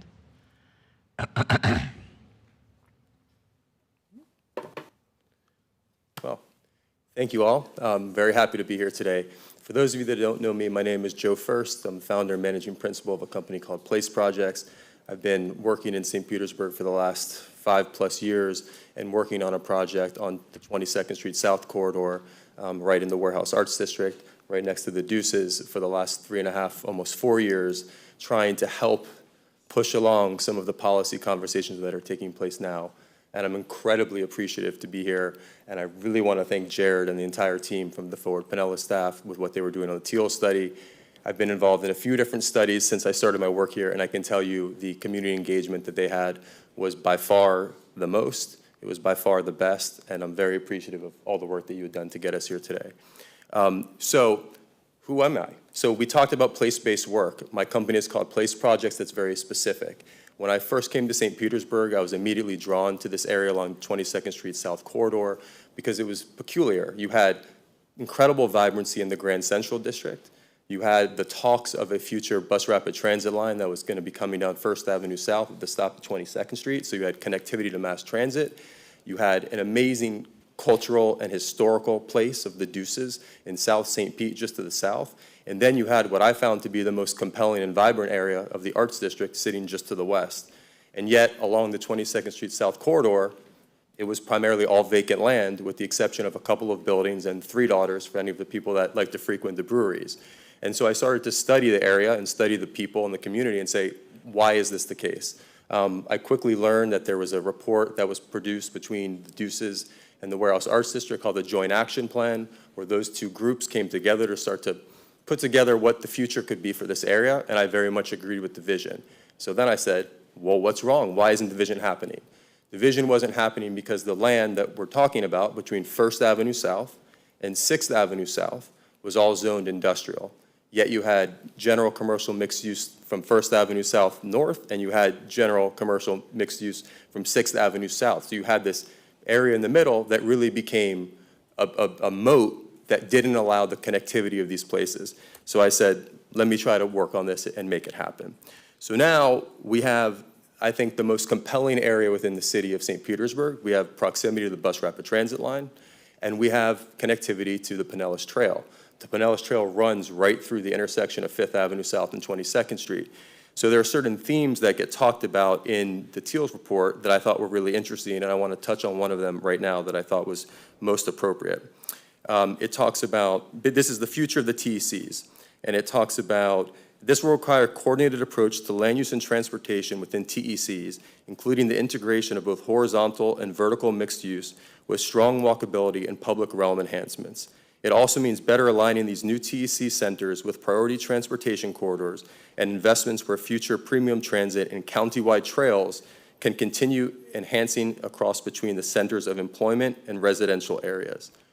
So when I read that in this report, that's the exact thing that we're talking about. Proximity to transit, proximity to the Pinellas Trail, proximity to the downtown, and what's really important are all of the cultural icons that make the Grand Central, the Warehouse Arts District, and the Deuces Live the most compelling place in St. Petersburg. So my purpose of being here today was just to meet everybody, say hello, express my enthusiasm for what's coming, and give a little bit of touch on the vision of what I'd like to see in that area. My mentor in business was a gentleman named Tony Goldman, who to me was the greatest placemaker of our time, really. And it was an honor and a privilege to work with him. And he had a quote that I think is very appropriate for this moment, which is, vision is daydreaming with your feet on the ground. And when you look around the surrounding areas of the 22nd Street South Corridor, if you do that, you could imagine an environment that's vibrant with residential uses, more employment uses, and of course, the great cultural uses that already exist. Everybody wants to be in a live, work, play environment. Everybody wants to have proximity to downtown and to culture. This area provides that. And as a result, not all industrial land is created equal, and this industrial land deserves special treatment, which is again why I'm so thankful for the idea of the local TEC as it relates to this area. I also wanted to add that all of the supporting neighbors and business owners are supportive of thinking about this vision. This vision is mid-rise buildings, it's mixed use, it has affordable housing, attainable housing, mixed income housing, so that you have people of all walks of life being together in one space, close to transit, close to jobs, and close to really entertainment and happiness. All of the groups, the Deuces Live, unfortunately Beatrice from the Deuces is here today. Thank you for coming, Beatrice. Palmetto Park Neighborhood Association, which is their neighborhood association that's just to the west of us, the Warehouse Arts Association, the Grand Central Business District, and all of the surrounding property owners are all supportive of this. This is not a situation where there's a rogue developer in the room who's thinking about things that is in contrast to what the local community wants. And I think one piece I also want to share about the vision is in Atlanta, the Beltline in particular, I think possesses a lot of these principles. So for those of you that— Hold on 1 second, please. Whoever is having a conversation over here on their phones, could you please silence that? This is a public meeting. Thank you very much. Go ahead. Thank you, Commissioner. Is the Beltline in Atlanta. So for those of you that have familiarity with Atlanta and the Beltline has become the single most vibrant place in the city and the place where all the businesses want to relocate and all the residents want to live. It's actually, they call it the beachfront property now of Atlanta because it's the most desirable place to be.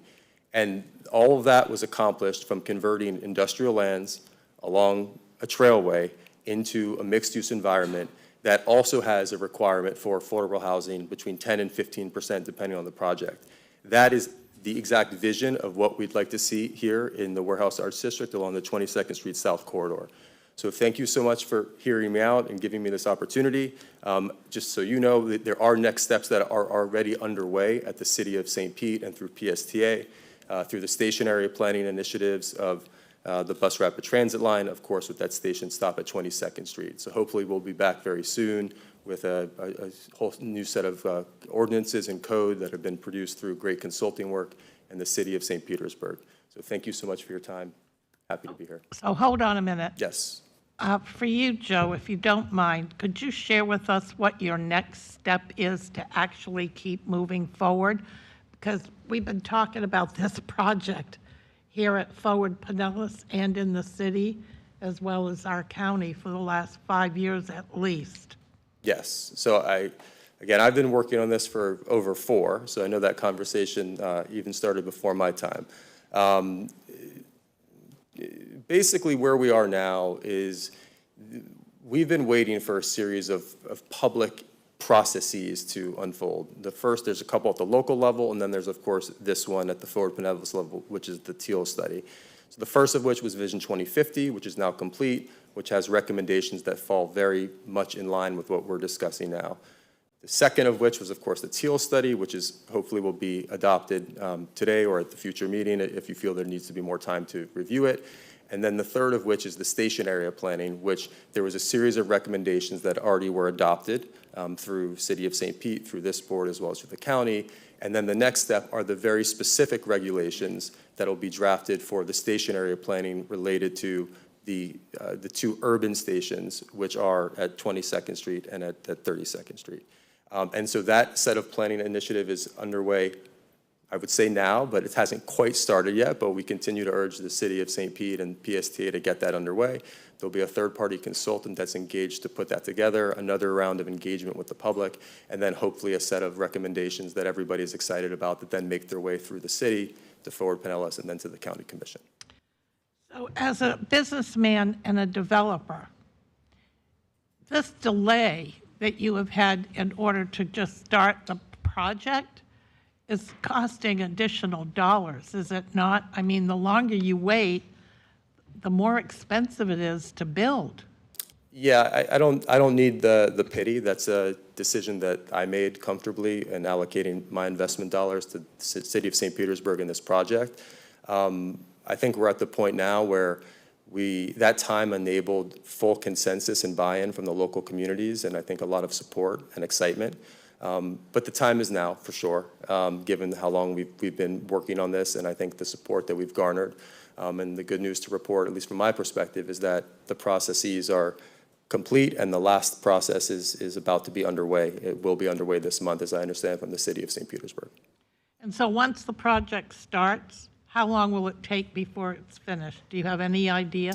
Well, in terms of my own position, when we say project, I'm speaking about my own land holdings. So I own about 7.5 acres there, and so that'll be a phased development over, the next decade of time, with the goal, of course, of everything that we do. And the reason why, again, the company is called Place Projects is place-based development. And so for me, that's contextual development with the existing industrial users and the modern industrial users, the breweries, the makers, the gallery spaces, et cetera. And then, of course, the mixing in of more target employment work. Office users absolutely want to be around culture. That is the most compelling component for where people want to work and where they want to live. And so preserving that culture and then building those additional uses that are necessary, the residential and the office, is exactly what the plan would be, again, and hopefully what becomes a mid-rise environment. Okay. Any questions from the board? Thoughts, comments, anything for Joe? No? Thank you so much. It's nice to see you. Yeah, good to see you. Thank you. Tina, anyone else? Yes, Madam Chair, we also have Lisa Lanza on this item. I'm sorry? Lisa Lanza also wishes to address the board on this item. Oh, okay. Welcome, Lisa. Hi, welcome everybody. New chair. I just wrote this. I've lived within 1/2 a mile of the Hercules Industrial Park since 1978. This park has been, in my opinion, this park has been ignored by the county and the city as a possible opportunity zone and industrial district. This area is also a groundwater retention and recharge area. Over 40 years plus, the county has implemented successful flood projects and stormwater retention projects in the area, which we thank you for. Only 1 year ago, after living there for 47 plus years, only 1 year ago, the county installed a sidewalk between Sunset Point Road and Sunnydale Avenue. And that was a big deal for us. But in conclusion, and I just wrote this quickly over there, in conclusion, it is unfortunate and hopefully not too late to add a bicycle path on Hercules to connect Dunedin, the Douglas Hackworth Park, and the neighborhoods all around on either side of the Hercules Industrial Park, rather than just a sidewalk. By the way, Route 67, PSTA, that's one of their most important bus lines. It goes right up Hercules from downtown Clearwater, I believe, to the Countryside Mall. And number two, make the industrial, if possible, make the Hercules industrial area an opportunity zone, if it's not too late. Maybe Biden will implement opportunity zones again. I don't know. And in that area, consider the whole area to add affordable housing, training center, and jobs to that Hercules industrial area, and protect our city parks and the recreational area, the landings, which we were able to stop that referendum where the city was trying to make the landings into an industrial park. Well, we already have the industrial parks that are way underutilized on both sides of Hercules. So we want to keep that water retention area, that golf course, for recreation and for environmental enhancement. Meanwhile, we would like to see, I can speak for Mr. Weaver because I have actually met with Mr. Weaver about it. We would like to see some money put into that area. It's blighted. Not all of it, but a lot of that industrial zone is blighted. And thank you for your public service. Thank you. All right, anybody have anything to add or ask or concerns or whatever? No? Tina, anyone else from the audience? No, Madam Chair, there are no other citizens All that right. indicated they wish to speak. Then I'd like to have a motion and a second, please, to accept the final draft report and to approve the recommendations as described in the Target Employment Industrial Land Study Update Report. All of those in favor? Aye. Thank Madam you Chair, I'm so- sorry, who made the second? Thank you. Thank you. All right, now we are on item 7, which is a draft tentative 5-year work program. This is another action item, and the comments and presentation by Jensen Hackett from FDOT. Welcome, Jensen.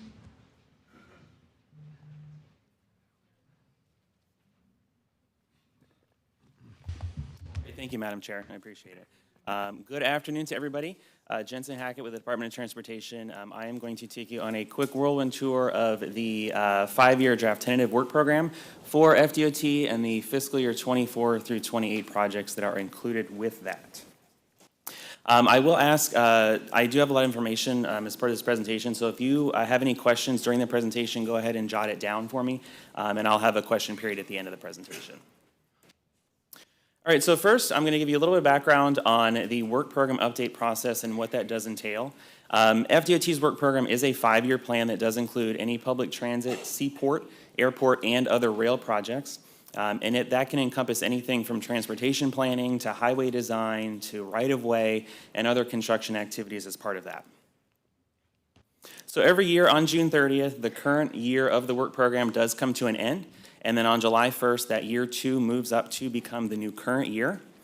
And at this time, that's when a new 5th year is added into the program, and then funding is allocated to the next phase of projects that are programmed in the prior 4 years. And then new projects are added into that 5th year based on the Florida Transportation Plan, the FTP, and those goals. Statewide programs such as the SIS plan, and then other local priorities such as the Ford Pinellas MPO priority list. So this is where we currently are in the process at the tentative portion of the work program. So in this presentation, you'll see any outline changes that do include in that first 4 years of the work program and any new projects that are included in the 5th year. This proposed work program will be submitted to the Florida Legislature later on this year in March when they meet as part of their regularly scheduled session, where it will be reviewed there and then on to the governor for review and signature as part of the state budget. So after the governor does sign the work program as part of the state budget, that first year of the work program is included inside our budget and the work program is then considered adopted.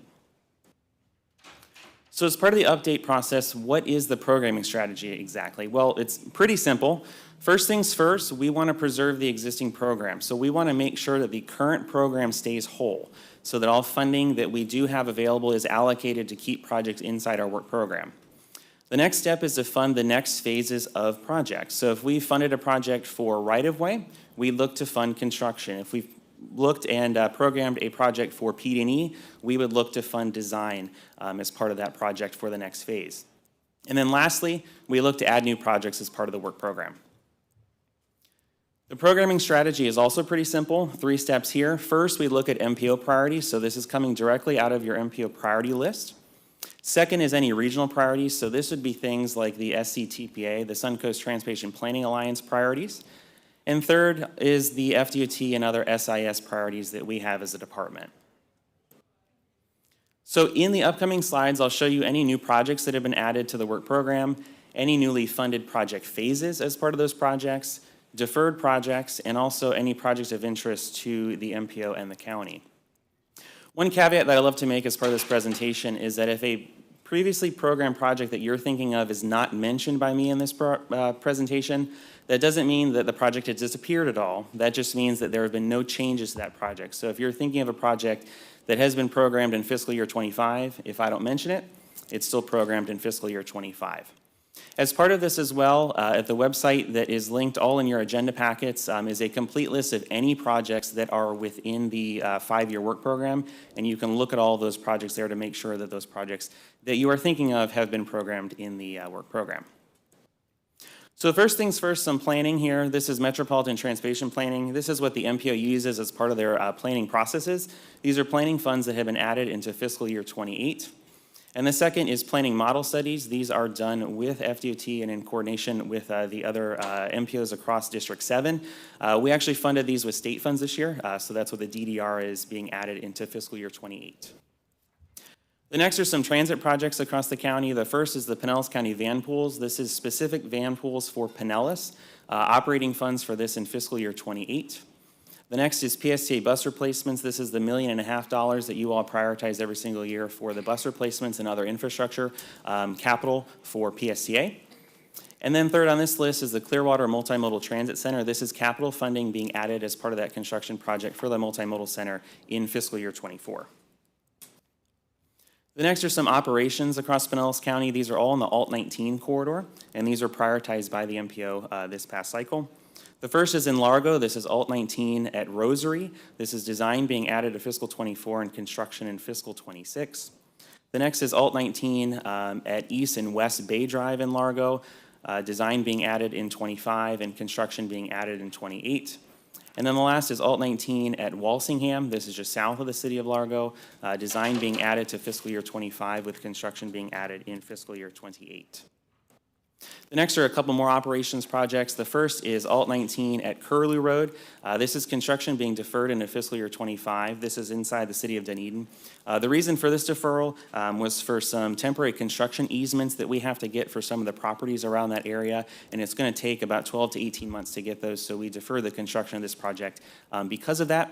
But in good news, it will also align with the Curlew Road resurfacing that is ongoing in fiscal year 25, so both of those projects will happen at the same time at this site. The next, also in the city of Dunedin, this is Alt US 19 from Wilson to Curlew Road, design being added to fiscal 24 and construction being added to fiscal year 26. This is for a two-way left turn modification, so adding a couple physical barriers on that two-way left-hand turn portion of Alt 19 in Dunedin with some landscaping as part of that. And that also came out of the Dunedin and Edgewater Drive committees. Some more Forward Pinellas MPO priority projects. The first is 62nd Avenue from 49th Street North to US 19. This is the Complete Streets Grant Award that the MPO awarded to the City of Pinellas Park this past cycle. Construction being added for this project in fiscal year 28. The next is 6th Street from 4th Avenue South to Mirror Lake Drive. This is in the city of St. Pete, which includes some separated bike facility implementation as part of this project. Design is in fiscal year 25 and construction in fiscal year 28. And then 28th Street from 18th Avenue South to 5th Avenue South. This is design in fiscal year 25 and construction in fiscal year 28. This also inside the city of St. Pete, and it also includes a separated bike facility as part of that project. The next 4 projects here I'll do all at the same time. These are all inside the city of St. Pete, and these are complete streets projects. The city of St. Pete came to us in the MPO to defer these projects out into fiscal year 28 of our work program. The reason for these 4 deferrals is that the city of St. Pete is going for the Safe Streets for All grant from the federal government as these, and so they wanted to defer the projects out pending the results of the grant award that will be hopefully awarded to the city of St. Pete for these projects. The next are some bike ped projects across the county. The first is the Pinellas Loop 5 gap from San Martin Boulevard to Macoma Drive. This is designed from Sun Trail funding being added to fiscal year 25. The next 2 are part of the Howard Franklin Trail Bridge. So the Howard Franklin Bridge is obviously under construction at this point, and there is a trail that will be running along the northern bridge as part of that project. These are the 2 connections that come off of the Howard Franklin Bridge onto the local street network in Pinellas County. So the first is from Fountain Parkway to I-275 along Ulmerton, and the second is along 4th Street North from Gandy Boulevard to the Big Island Gap, and these are construction being added to fiscal year 25 and fiscal year 26, respectively. Still going on some bike ped projects across the county, 46th Street North from 38th Avenue to 54th Avenue North. This is inside the county of Pinellas. Design being added to fiscal year 28 for this project that includes buffered sidewalks on that stretch. And then Gulf Boulevard from Park Boulevard to Walsingham. This is in Indian Shores, and this is the sidewalk project along that stretch. Design funding being added into fiscal year 24 as part of that project. Some resurfacing projects across the county. The first is Alt 19 from Whisper Lake to Mears Boulevard in the city of Tarpon Springs. Construction has been advanced as part of this project to fiscal year 25. The next 2 are on State Road 686. The first is from Highland Avenue to Belcher. Design being added in fiscal 24 and construction in fiscal 26. And then Roosevelt from just east of US 19 to 49th Street North. This is design in 24 and construction as well in fiscal year 26. The next is 686 from 28th Street North to 28th Street North. The reason why I just stumbled over myself as part of that is it's not an error. It is an intersection-specific project. This is actually converting that intersection from asphalt to concrete. So this is design being added in fiscal year 26 and construction being added in fiscal 28. And then State Road 699 from 75th Avenue to north of West Gulf Boulevard. This is in St. Pete Beach. This is design being added to fiscal 24 and construction in fiscal 27 as part of that resurfacing project. A couple operations and bike ped projects across the county. The first is Gandy Boulevard. This is the eastbound ramp to 94th Avenue. Construction being added to fiscal 24, improving operations in that area. The next is Pinellas County sidewalk gaps. This is actually a new funding pot that we were able to get funding from the federal government as part of the infrastructure bill that passed in the past 15 months. So part of this is going to be discussions with the MPO staff on prioritization of gaps across Pinellas County on the state network. So we're looking to fill in sidewalk gaps as part of the state network with assistance from the MPO staff on that prioritization. The next is the Pinellas County Bridge Rehab. This is various bridges across the county, so that's why design is being added into 24 through 28 and construction of these being added to 25 through 28. And a couple miscellaneous projects. The first is Curlew Road from Countryside Boulevard to Tampa Road in the Oldsmar and Palm Harbor area. This is a drainage project from the Protect funding from the federal government with construction in 24. The next is 275 from Skyway to Pinellas Point Drive. This is again Protect funding for a drainage project with construction funding being added into fiscal year 25. And then the last is Alt 19. This is Palm Harbor Boulevard at Florida Avenue, part of the roundabout there in Palm Harbor. Construction being added to fiscal 24. This was actually for an additional landscaping request as part of this project, so that's adding a few more dollars for that roundabout up in Palm Harbor. A couple of railroad projects, just improving the crossings there, the railroad portions at Fairwood Avenue, as well as in Myrtle Avenue, construction being added in 24 and 25 for those 2 projects. And then a few aviation and technology projects. The first 2 are part of the St. Pete Clearwater International Airport. The Strawberry parking lot receiving a grant from the Federal Aviation Administration for capital funds as part of the improvement for that for fiscal year 28. And then the St. Pete Airport garage, also receiving capital funding from the FAA in fiscal year 28 for construction of that facility. The last one here on the list is I-275 at Pinellas Park. This is an EV charger deployment. This is, again, part of federal infrastructure dollars that are assisting with EV chargers and their expectant deployment of the specific chargers for that area. We don't have any details as part of this project as of yet. This is the federal government just deciding on areas where to place these, so we're not exactly sure on the pinpoint of this area, but that will be worked out before the construction of this goes as part of this project. So there will be opportunities to weigh in on specifically where those charging stations will go in the Pinellas Park area. So what does that mean for entire funding as part of Pinellas County inside the work program? Well, it's just about $430 million worth of improvements. It is a little bit lower than the past couple of years. I will say that you've had some big projects that have come through the work program that are now under construction, and so that's why that dollar amount has lowered. Things such as the Howard Franklin Bridge, as well as the Gateway Expressway that have come out. So that's why it looks like there's a reduction, but really this is a very robust package deal for Pinellas County for the work program. A couple things in here. Resurfacing is up to $117 million, so we're definitely going to be improving a lot of the surface roadways here in Pinellas County, and those also come with other enhancements if we can include them, so bike and ped infrastructure is part of those projects. Bike ped is also at about $32 million, just shy of $33 million actually. A lot of the bike ped improvements as that number are standalone, so you actually have to look at capacity and resurfacing. We don't have a very good way of pulling out specific bike ped project improvement dollars as part of those projects, so some of that bike ped money is actually hidden underneath capacity and resurfacing. So that is why that number is a little bit lower than the rest. So next steps as part of the tentative work program, we've already had the online public hearing as well as the public comments have been due back in December. MPO objections are due January 22nd, and I know that's why this is an action item as part of this agenda item. There is a letter that Forward Pinellas has drafted in the agenda that WIT is looking for you all to approve to send off to the department as part of the MPO board comments as part of the MPO objections that are due to us on January 22nd.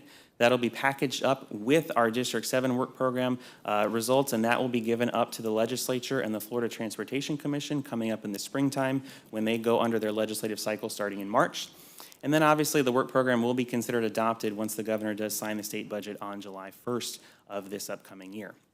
So with that, in your packets, there is a link that is on the screen now as well. This link goes to our work program public hearing website, which actually details every single one of these projects. We have a full suite of GIS software as well, so everything that I've mentioned, including all the projects that have not changed that are still in the work program, are on that website. So there's a lot of good information that tells you any of the years of construction, the dollar amounts there, but you can also expand past Pinellas County into District 7 as well as across the state to look at the work program that we'll be sending up to Tallahassee as part of the legislative cycle this year. So with that, thank you so much. I hope kept that really short and brief for you guys, but if you have any questions, I will gladly take those now. Mayor Bulchowski. I have a couple questions, and then I have a more serious issue to discuss. I'll get the quick questions out of the way. So what does TCE, the acronym TCE, stand for? It's a temporary construction easement. Because I see that you've moved from 23 to 25 on the Curlew intersection improvements, and you said you're trying to get easements. Correct. Why wasn't that done before? Because this has been in there for a couple of years. These ones, I believe, Justin, you can correct me if I'm wrong, but these ones have to begin at a specific time, so we can't go out ahead of the project to acquire those easements that we need as part of the construction process. And as far as I'm aware, it utilizes the construction equipment that our contractor has on site so that they can get that easement as part of the land so that you can maneuver any of the equipment as part of the construction process. Well, let me just also say, it says on here, the work mix is to add through lanes. I wasn't aware that we were adding any lanes.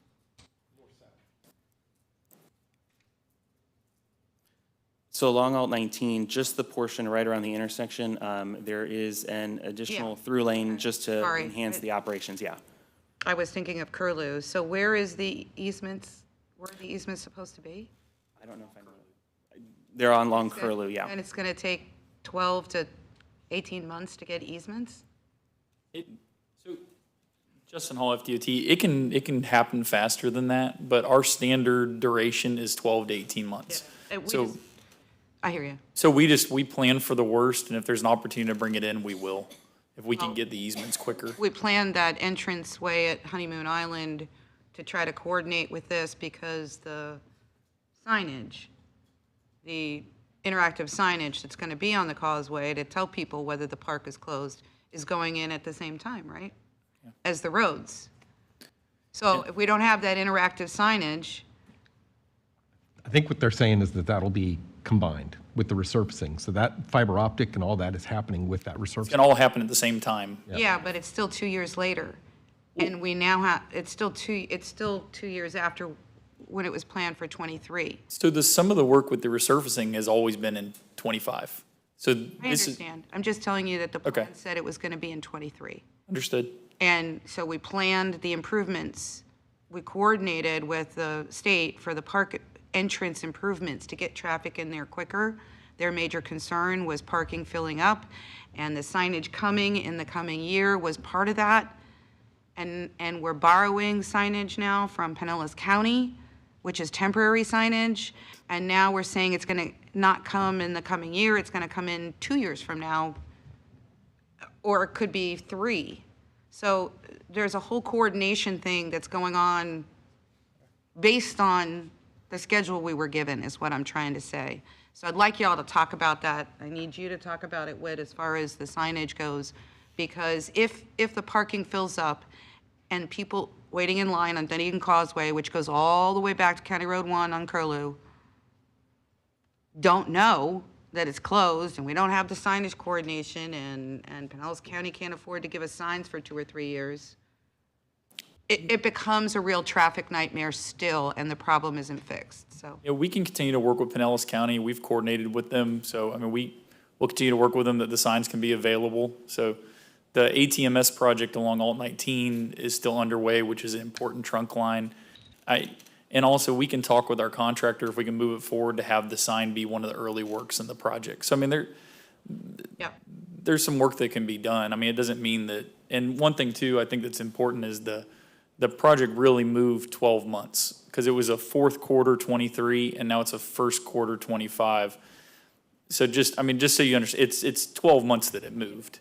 Well, and it doesn't say quarters on here for me, so I don't know that. Oh, no, absolutely. That's why I'm letting you know. That's why I'm asking. And we are very sensitive to the park. I mean, we've worked with DEP pretty closely, so we're very aware. So we'll do the best we can to keep that coordination going. Maybe we can get the turnaround. The other quick question that I had was the medians on this year's, the current 5-year work plan. This is the medians on Alt 19. It talks about funded and moving up, it says in yellow. And then in the new list, it's saying it's going to be in 24. So I just wanted to understand what that yellow comment meant. I think that the yellow comment was part of the priority list, Chelsea, when you do the adjustments. Okay, so that one, when Chelsea does it, she's just saying that the work has been programmed, so that project is being moved up to the program list underneath the priority list for you guys. Okay, because it was already there. It was already under the funded list, but it just says move up, meaning like do it quicker kind of a thing, I guess. And then, so is 2024, is that June of 23 or July of 23? Correct, yeah. Yeah, July 1st, 23 starts fiscal year 24, yep. Okay, that's what I wanted to understand. And then finally, we had, as you all know, we had a fatality accident at Edgewater Drive, Alt 19, and Main Street in Dunedin. That fatality, of course, I know I've spoken with Whit, who I know has spoken with folks there. There is no lighted crosswalk at that intersection, number one. Number two, I understand there's a lighting study that's been underway for some time because it's very dark at night. And number three, that intersection for improvements has been on the Alt 19 corridor study since when did we do that? 2017, so 5, going on 6 years? Yes. And on this program, on this list, our 5-year program, last year, I believe it was, you can correct me if I'm wrong, we added a note here that said priorities should be given to Alt 19 you know, to the different corridor studies that we've done. Yes, ma'am. Right? And so I would like to see, at least, I'd like to understand, and I think our board would like to understand, what are the immediate improvements? I know you're doing some in Largo for same kind of reasons. What the immediate improvements can be, but also the long-term fix, because we have an enormous amount of pedestrian traffic, and cars can't see when they're taking a left there. Yeah, so And I would like that stuff to be on this list. Sure. So one thing, I mean, the Alt-19 study, that's why we've got the programming that was shown there. So we started at Curlew and we're kind of working our way back. And that's why the project he discussed with the two-way left turn lanes, we're putting in the, you know, the brakes and putting in the landscaping. We're kind of working on our Alt-19 plan. As far as that intersection, first off, that's a tragedy. And anytime there's a fatality in particular with a vulnerable user, that's something we're very sensitive to. So we have a short-term plan, which is to get out the RRFBs and some other advanced notification at that intersection. Our goal is to try and get that out within a month, and that's our goal. That if we have the material, if we have the signs, that's our goal, is to get it out in a month.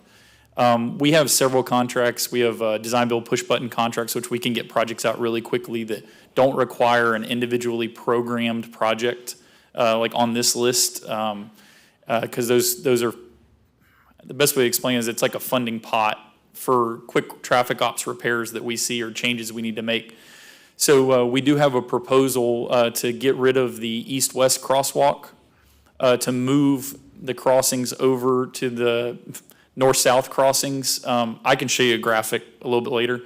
And really that paired with the flashing beacons moves the pedestrian crossings into the line of a traveling public and not being a blind crossing. And really, honestly, that's an improvement that can be made fairly quickly because it doesn't require significant reconstruction. You know, it's a modification to one of the refuge islands and some milling and resurfacing in the intersection. So, Yeah, and I will just say to you that people are going to cross anyway. So I am very concerned about that. It was discussed yesterday with your safety folks. I'm very, very concerned about not having trying to move people going from north-south versus east-west, because one of the more popular sides of our downtown is the south side. And those people, when they're walking down to a festival, they're not going to cross the street. They're just not. They're going to want to cross right then and there. okay, and we can take a look at it. I mean, there's ways to channelize to prevent people from crossing there, and we can look at other options, but honestly, the location of that crosswalk with that intersection configuration is not safe. Right. Now, we can have a bigger conversation about whether that intersection completely needs to be rebuilt, like whether we're talking a roundabout or something like that. And that's the next piece, because in the Alt-19 corridor study, there were several options given for that intersection, and I think we have to look at that immediately. Yes, ma'am. But I will tell you, I mean, our plan is to get the RFBs out quickly, and there's also some advanced signage that comes along with that, and that will help at that intersection. And then we can work on the crosswalk and the intersection and getting that programmed as quickly as possible. So how do we get the intersection improvements like you're doing in Largo into this work program? If I can address that, because I think that's on us. Yeah. Mayor, we have a 30-mile corridor that was part of that Alt-19 plan, and there were needs all up and down that corridor. So we have really tried to focus a lot of our improvements in the Dunedin area to start, Curlew and then Edgewater Drive, now this. But Largo is also having serious crash problems. Yeah. And so we identified 4 intersections on our high injury network where we had fatalities. And, you know, there's only so much we can do in any given year. So the next one actually we're going to be looking at is the Anclote River crossing in Tarpon, because now we've lost the Elfer Spur Trail. So now we need to figure out a safe way for people to get across to Pasco County and back. So that's probably next, but I think this intersection is in need of a serious upgrade to keep traffic flowing, and it probably needs to go with the Anclote River crossing. So that would probably be next year's priority list that we would try to add to the work program. In the meantime, I mean, I think what I want to do is make sure we're working with the department and the city staff and whoever else needs to be involved to make sure that we, in the next month or 5 weeks or whatever it is, we get the safety improvements that we think can be there and sustainable for until we can get whatever the next project is at that location. And that's fine. How do we go about talking about getting it into next year's work plan? That's something that, like this past year, Chelsea and I just sat down with the department and we said, can y'all look at these 4 intersections? And they were very quick to have their in-house consultant come back and give us a short-term and a long-term strategy for those 4 intersections. And that's what we're now programming, or those, so we can do it in the next few months. Okay. And when will you have the lighting study completed that was spoken about? Yeah, that, I believe it's just in QC, so we should have that lighting study done quickly, next few weeks. So, and the consultant knows that we anticipate delivery, so we'll make sure we get that. And we'll stay in close. I know that Commissioner Eggers has some on those issues. So just following up, I want to make sure I'm clear. So you're talking about not utilizing the existing crossway on the south side of the road to the park. You're talking about moving everybody to the north side and bringing an RFB across.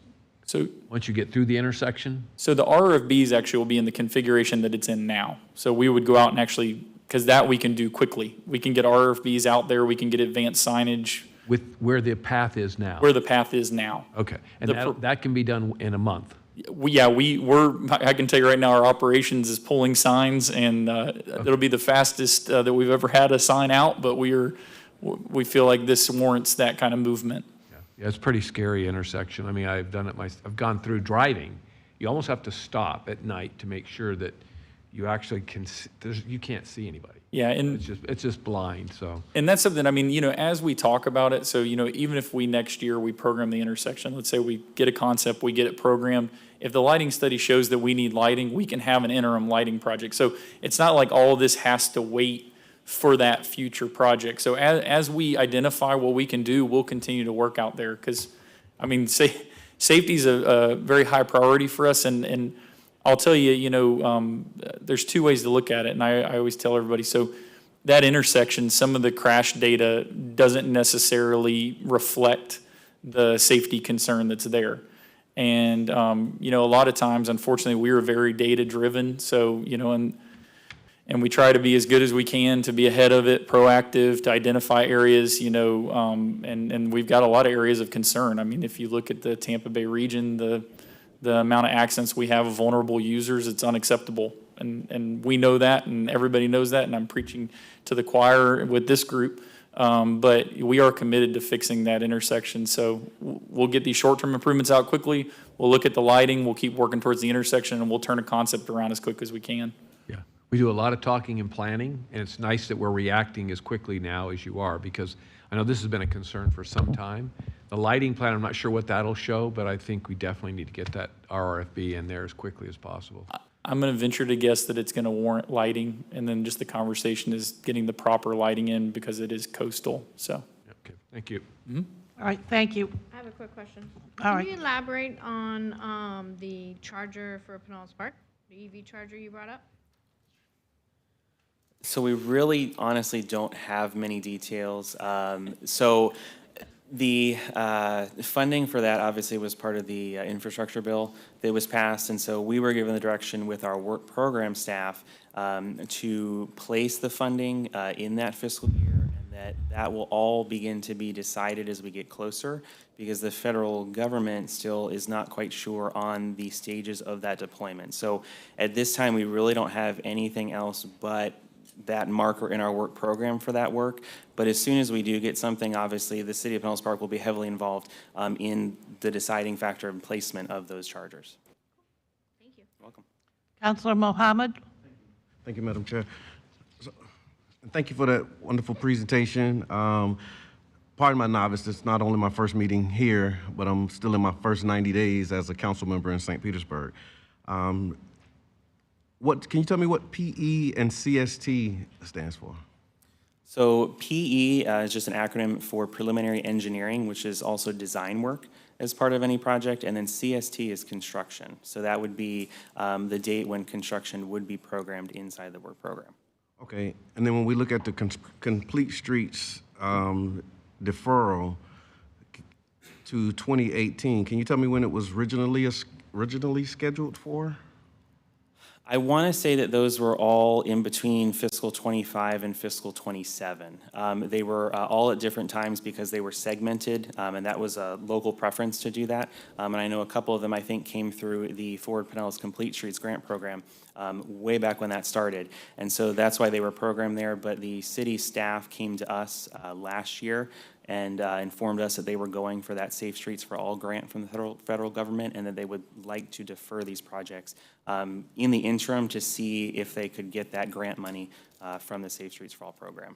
Okay, and with that deferral, what happens if the city doesn't get the grant? I'll try to answer that. So the city applied for more than a $20 million grant for construction. So it's going to be sizable, and we should hear in the next week or two or three, I hope. I think the city is committed to applying again next year. These are funds that were committed for 5 years of the bipartisan infrastructure law, subject to congressional authorization. But, so for each year, there will be money set aside for that program. And, just like with PSTA, with the Intermodal Center in Clearwater, it took 3 times, right, Heather? 3 or 4 times before the federal government finally awarded that grant. So I think the city is committed. If it doesn't happen this year, they're going back next year.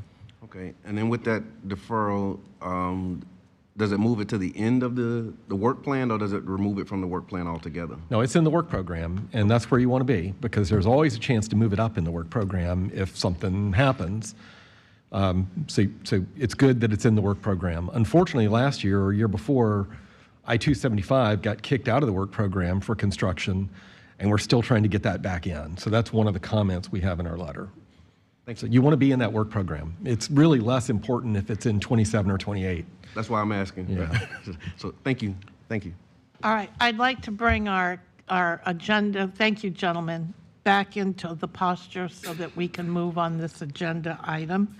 If we could authorize the staff to transmit the letter of commitments on to FDOT, draft for the tentative 5-year work program, that would be lovely. So moved. Thank you. We have a motion and a second. Madam Chair, I'm sorry, I didn't get who made the motion and the second. I am sorry? Albritton and Burke. Okay. You have that, Tina? Yes, ma'am, thank you. Okay. All those in favor, please say aye. Aye. Thank you very much. Yes?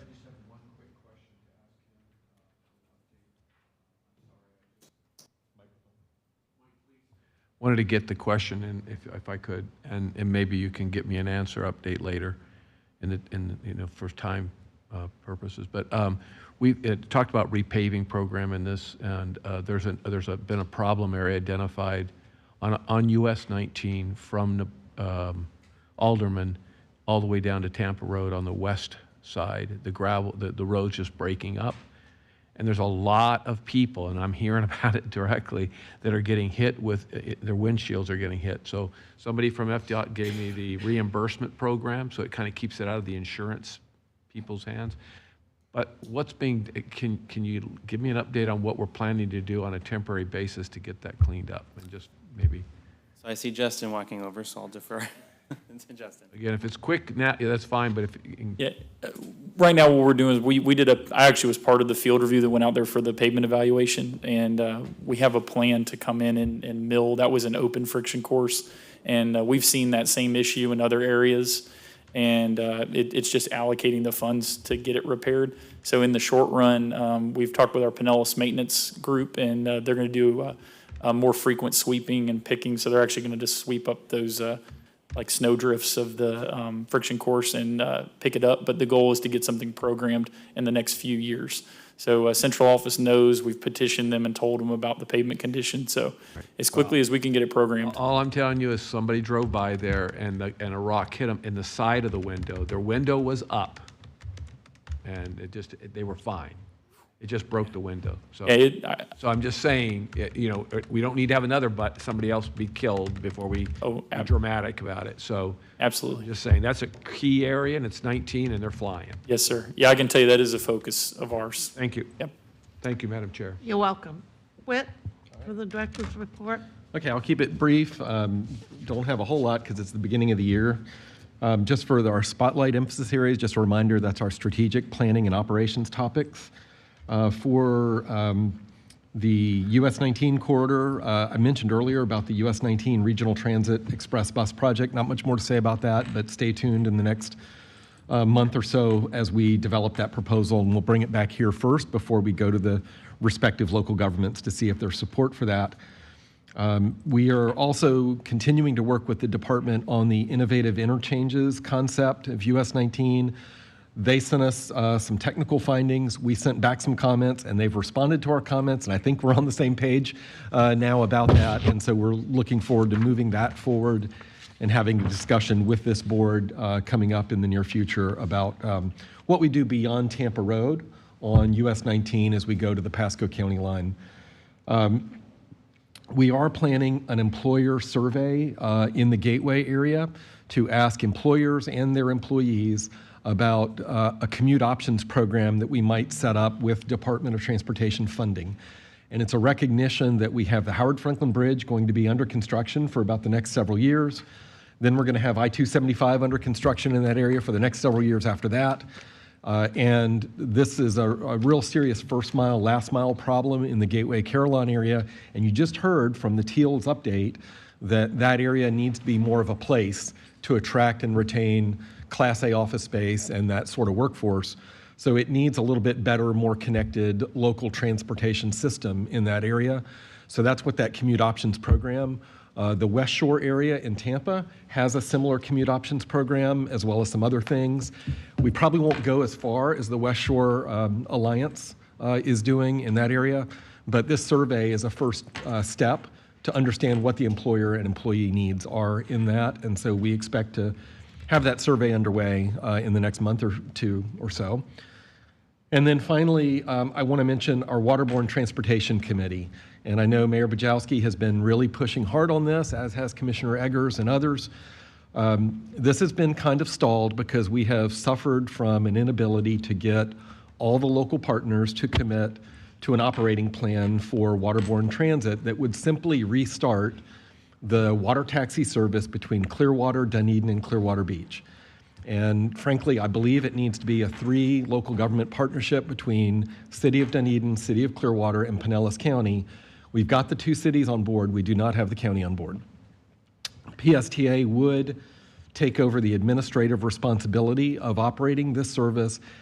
And all I want to do is get it restarted, test it for 2-3 years, make sure it's still providing value, and then determine from there if it's something we want to continue or if it's something that we need to leave to the private operator. But if we want it to operate like transit, it probably can't just be run by the private operator. We know that there are some deferred maintenance issues, and the operator of the Clearwater Ferry has come back to us about a month ago with a revised proposal that has lower cost than what was assumed when we were initially discussing this with PSTA. So we're going to be meeting with Brad Miller and with our staff, and then I am going to be meeting again with county administration to talk about how we go from here. But the last I heard from county administration is that we needed the business community to be more involved in helping pay for some of those operations. And we know that that's happened in the past with the Sand Festival in Clearwater. What do you call that? I can't remember the name of it. Sugar Sand, thank you. So, they ran more frequent ferry service during that festival. So there is a precedent. So I think we just need to kind of regroup in the first part of this year. The mayor has suggested that we need to have another waterborne committee to meet. We would like to have some specific items on the table for that. So I think maybe we could be ready to do that by February or March. But I need to have those additional meetings, and the holidays just kind of drug us down a little bit on that. So I have a question. Yes. I heard you say that Clearwater and Dunedin are on board, but county has not. It's not in the current year budget, but it's. Well, I'm on the Waterborne Transportation Committee. I've never had it brought to my attention that we were asking the county, or that the county was not participating in some manner, shape, or form. It never came before the county commission, did it, David? Commissioner Eggers brought it up at the budget adoption hearing in September. I did bring it up, and there wasn't no support for putting it in for this year. So I just, again, I think it's something that needs to be revisited. I think you asked the county administrator if it's something we could look at during the course of the year, and he said absolutely. So, And again, Whit, maybe you can bring, Yeah. under separate cover, Commissioner Long up to speed. You've met with the county administrator's office a number of times now, and there is a unwillingness to bring it forward. And we're struggling with getting tourist development dollars to be used for this because they can't be used for operating expense. And they also tell us they can't really be used for acquiring vessels either, which is one of the things we need to do. So there's a couple of hurdles we still need to work out, and But we're only talking about 250 grand, right? it's not a lot of money. But it is an annual commitment because it's operating dollars. It is. It's very similar to the Jolly Trolley, which the county does participate in, as well as a number of other cities. It's just right now, this is just more expensive. So ongoing discussion. I didn't want to make it a big issue. I just wanted to let you know we've got some steps that we're continuing to work on. I'll just keep going. The legislative update, the committee met this morning and directed or recommended to this board, and we need affirmation here, that we write a letter to Senator Hooper outlining some concerns we have about a bill that he has filed called Senate Bill 64, which would put a cap on the use of transportation trust funds on public transit, limiting that to 20%. And we're not sending a letter opposing the legislation. We're just raising some concerns. Essentially, my concern is that Miami-Dade and Broward County have a sales tax in place. And if you put a cap on public transit funds, there's a real risk, I think, that Miami-Dade and Broward County will be in a better position to take down a very large share of the state transportation trust funds that go towards public transit projects. And it would leave Jacksonville, Orlando, Tampa Bay, and other urban areas of the state scrambling for scraps. And I'm not sure the senator has thought that through. And if he has, I'd like to hear that perspective. So that's all the letter is just seeking clarification and understanding. And unless I hear objections from this board, we'll go ahead and draft a letter. Does anybody have any questions about what that letter may entail? Are we okay? I think I just need nodding of heads. Yeah, we're okay. Anybody object? With the comments we made during the meeting. With the comments you made during the meeting, which are basically not advocating against or for, just seeking that understanding. Yeah, further understanding and discussion potentially. And there is a Pinellas legislative delegation meeting on February 8th, so we are planning to cancel our legislative committee meeting. We will send to the legislative committee any updates by email, but I plan to attend that delegation meeting. The last point on this is we had 4 members of our legislative committee, and Councilmember, was it 4 or 3? Councilmember Gabbard has resigned, and she was one of those members. So today we only had 2. Councilmember Albritton had to leave a little early, so we were left with 3. If there's anybody else who would like to spend a whole day with Ford Pinellas and come here at 11 a.m. for the legislative committee, we would love to have at least one more member on that committee. And it's only going to meet through the legislative session. Is there any interest in? We have a great chair, Patty.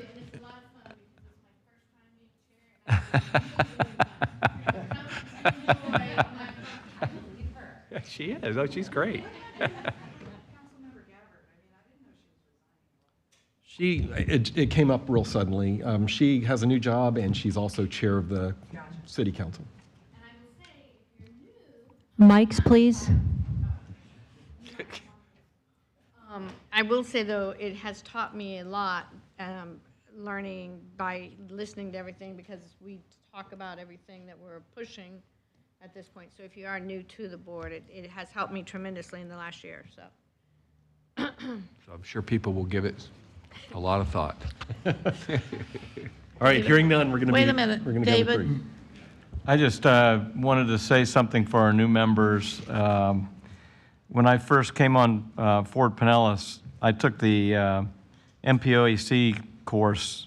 I think it's offered in Tampa. It was something in our agenda here about that. It is great. It really tells you the ins and outs of what we deal with through an MPO and how to get money from the federal government. I would recommend it to anybody that hasn't gone through that course yet to go ahead and take it? On January 31st, we have an MPOAC meeting, advisory council meeting, and Councilmember Floyd is going to be joining me. He's been super eager for about a year now to go through that training, and they haven't offered it since 2020 or 2019. So they now have a consultant. In fact, our TEALS consultant is now doing the update of that work. So I hope to have an update of whether that will be May or June this year. So stay tuned.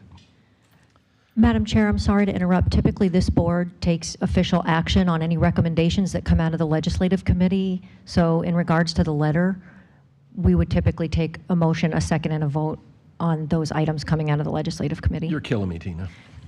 I mean, I'm sorry, I'm playing attorney. Move to approve. Second. Second, do we have a second? All- Second from all Britton Commissioner and Burke is what I have. All those in favor? Aye. Okay. Madam Chair, if I can interrupt for one moment, the commitment for the legislative, I'm halfway there. I just need to understand the commitment for the legislative committee. It's 1 hour from 11 to 12. We'll give you an opportunity to go have lunch before we reconvene at 1 o'clock, but it's the same day as this board meeting. And it would only go through, the session is March, April, May. So the last meeting of that committee conceivably would be May. We might meet in June just to, what was the damage done? But we might just meet through May. Okay, thank you. Did that push you over or take you away? Can I get back to you on that? Yes, sir. Thank you. You know I'm happy to help you out with as long as my schedule permits Okay. on the legislative. Well, it'd be nice for this board to appoint somebody today. That way we have the person available. Do you want to step up? Okay. I will appoint Commissioner Janet Long.